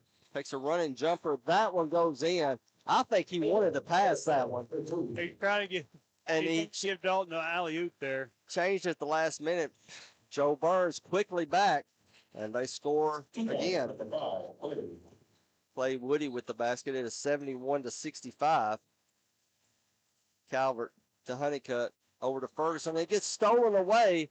Picked off by JoByrns. Up ahead. Bounce pass down low. Misses the bunny shot, but knocked out by the Panthers. Good recovery by Ferguson on the backside to affect that shot. When they run that two-man press right there, they're trapping us. You got a guy at the free throw line on their end playing like a safety, watching. You can see where offensive foul on JoByrns, the push-off on Riley. You can see where we're wanting to pass, and it's easy. We're not passing strong. We just lob pass. We need to come and bring some help. We need to not pick up our dribble. Offensive foul doesn't put a free throw shooter on the line. So Portland with a 6-point lead will have to inbounds. Full length of the court to go, 1:03 to go. Totten. And they'll call traveling.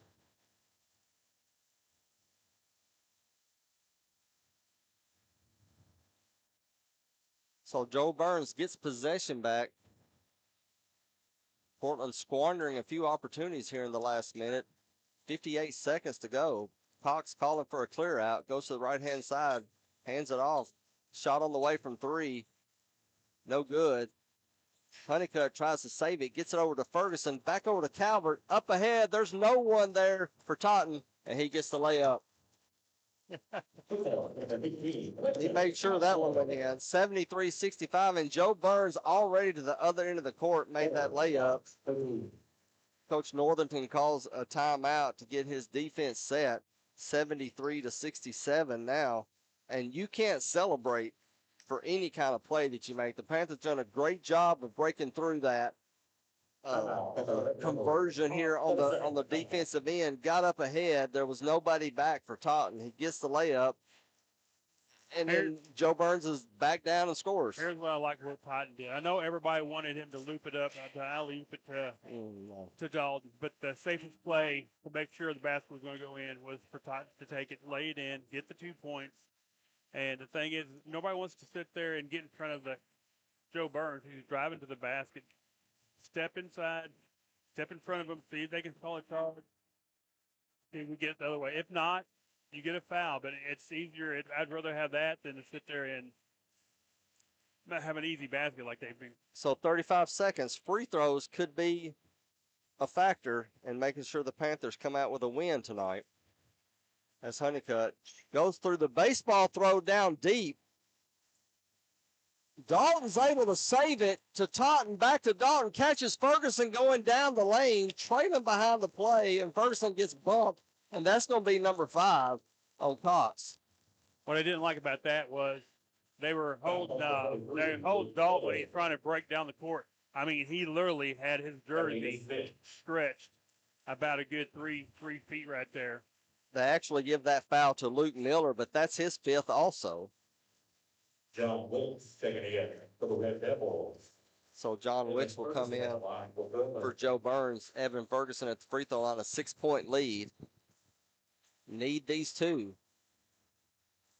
Misses that one. And yeah, you looked at the baseball throw and it's like, no, because there was 2 JoByrns back here. And he makes the second one. JoByrns quickly takes a 3. No good. Offensive rebound almost gotten by JoByrns. Totten's able to knock it away. Gives it to Calvert. Calvert gets away from the foul. Gives it off to Dalton for the 2-handed slam on the baseline.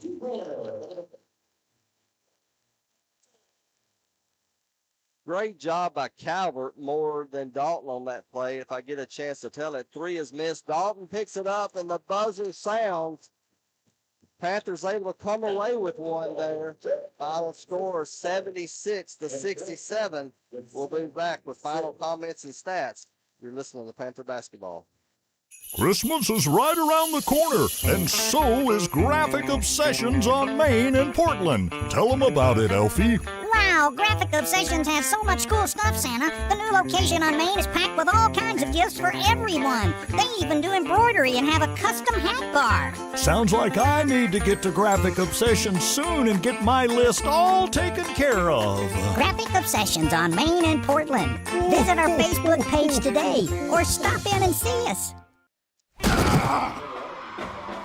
Graphic Obsessions on Main is your Portland Panther football headquarters for Panther apparel.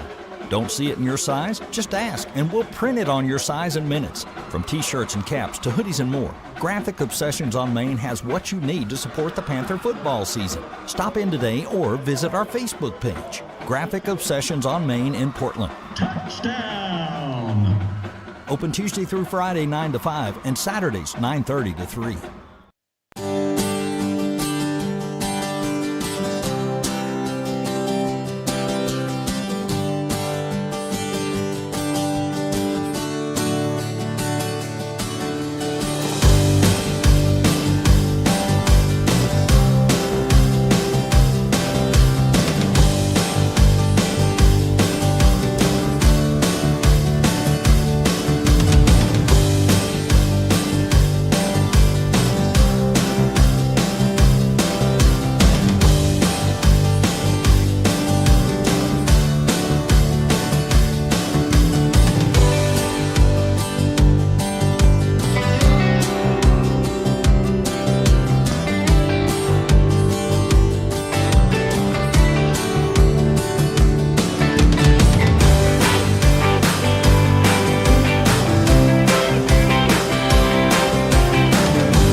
Final score 76-67. Your Panthers win in tonight's matchup against JoByrns. JoByrns cut it to 4, but could not get it any closer as the Panthers finished the job tonight. And what I wanted to say, Miguel, on that last play, we just didn't have enough time to bring it out. Panthers had actually a 3-on-1. Calvert looked like he was out of control. Riley steps up right in front of him, willing to take the charge. And I thought he had it, and I don't know how Calvert just stopped, literally stopped on a dime, looking to his left, throws it off to Dalton on the right-hand side, and Dalton goes baseline and has that two-hand slam. And I think that's why everybody got so excited. Not just the slam only, but what led up to that open shot. Yeah, it seemed like we was out of control a lot tonight going up and down the court. I think JoByrns sat there and actually pushed us to our limits running up and down the court and playing physical. So it's a game that you wanted to have. It's a game that you're glad the outcome came in the way it did. But it also shows you what you can do. But it also shows you that you got to be in control. You just can't sit there and be physical, or you just can't be running up and down the court. I think our passing was we lacked some good passing. I think we showed where we were going to pass to, and that was able to lead to some turnovers there. I think our passing was soft. We need to be more dominant with our passing. But you know, when it comes down to it, I think we had a good first quarter, and then we came back and we was able to get the rebounds in the third quarter, in the fourth quarter, in the second half, to where we started, and we wasn't giving JoByrns the second chances like we were in the second quarter. So, Yeah, I agree. For the scoring for tonight, this is unofficial for the JoByrns Red Devils, whose record drops to 4-2. They were led by Adam Riley with 17. Burton Cox had 9. For your Panthers, Tristan Calvert led the way with 20. Evan Ferguson with 15. Keelan Dalton had 12. None bigger than the put-away closer nail in the coffin shot there at the end. Quentin Taunton with 11. Nate Honeycutt had 9. Elijah Sidnor with 2. Evan Brown with 1. And Will Cottle with 1. Both teams win tonight. Panthers up their record to 7-3. Next game, Monday night against Westmoreland right here in PHS Arena. We'll be broadcasting that game from the Portland Sports Network YouTube channel. For Miguel Almendares, I'm Kyle Lee. Until next time, go Panthers.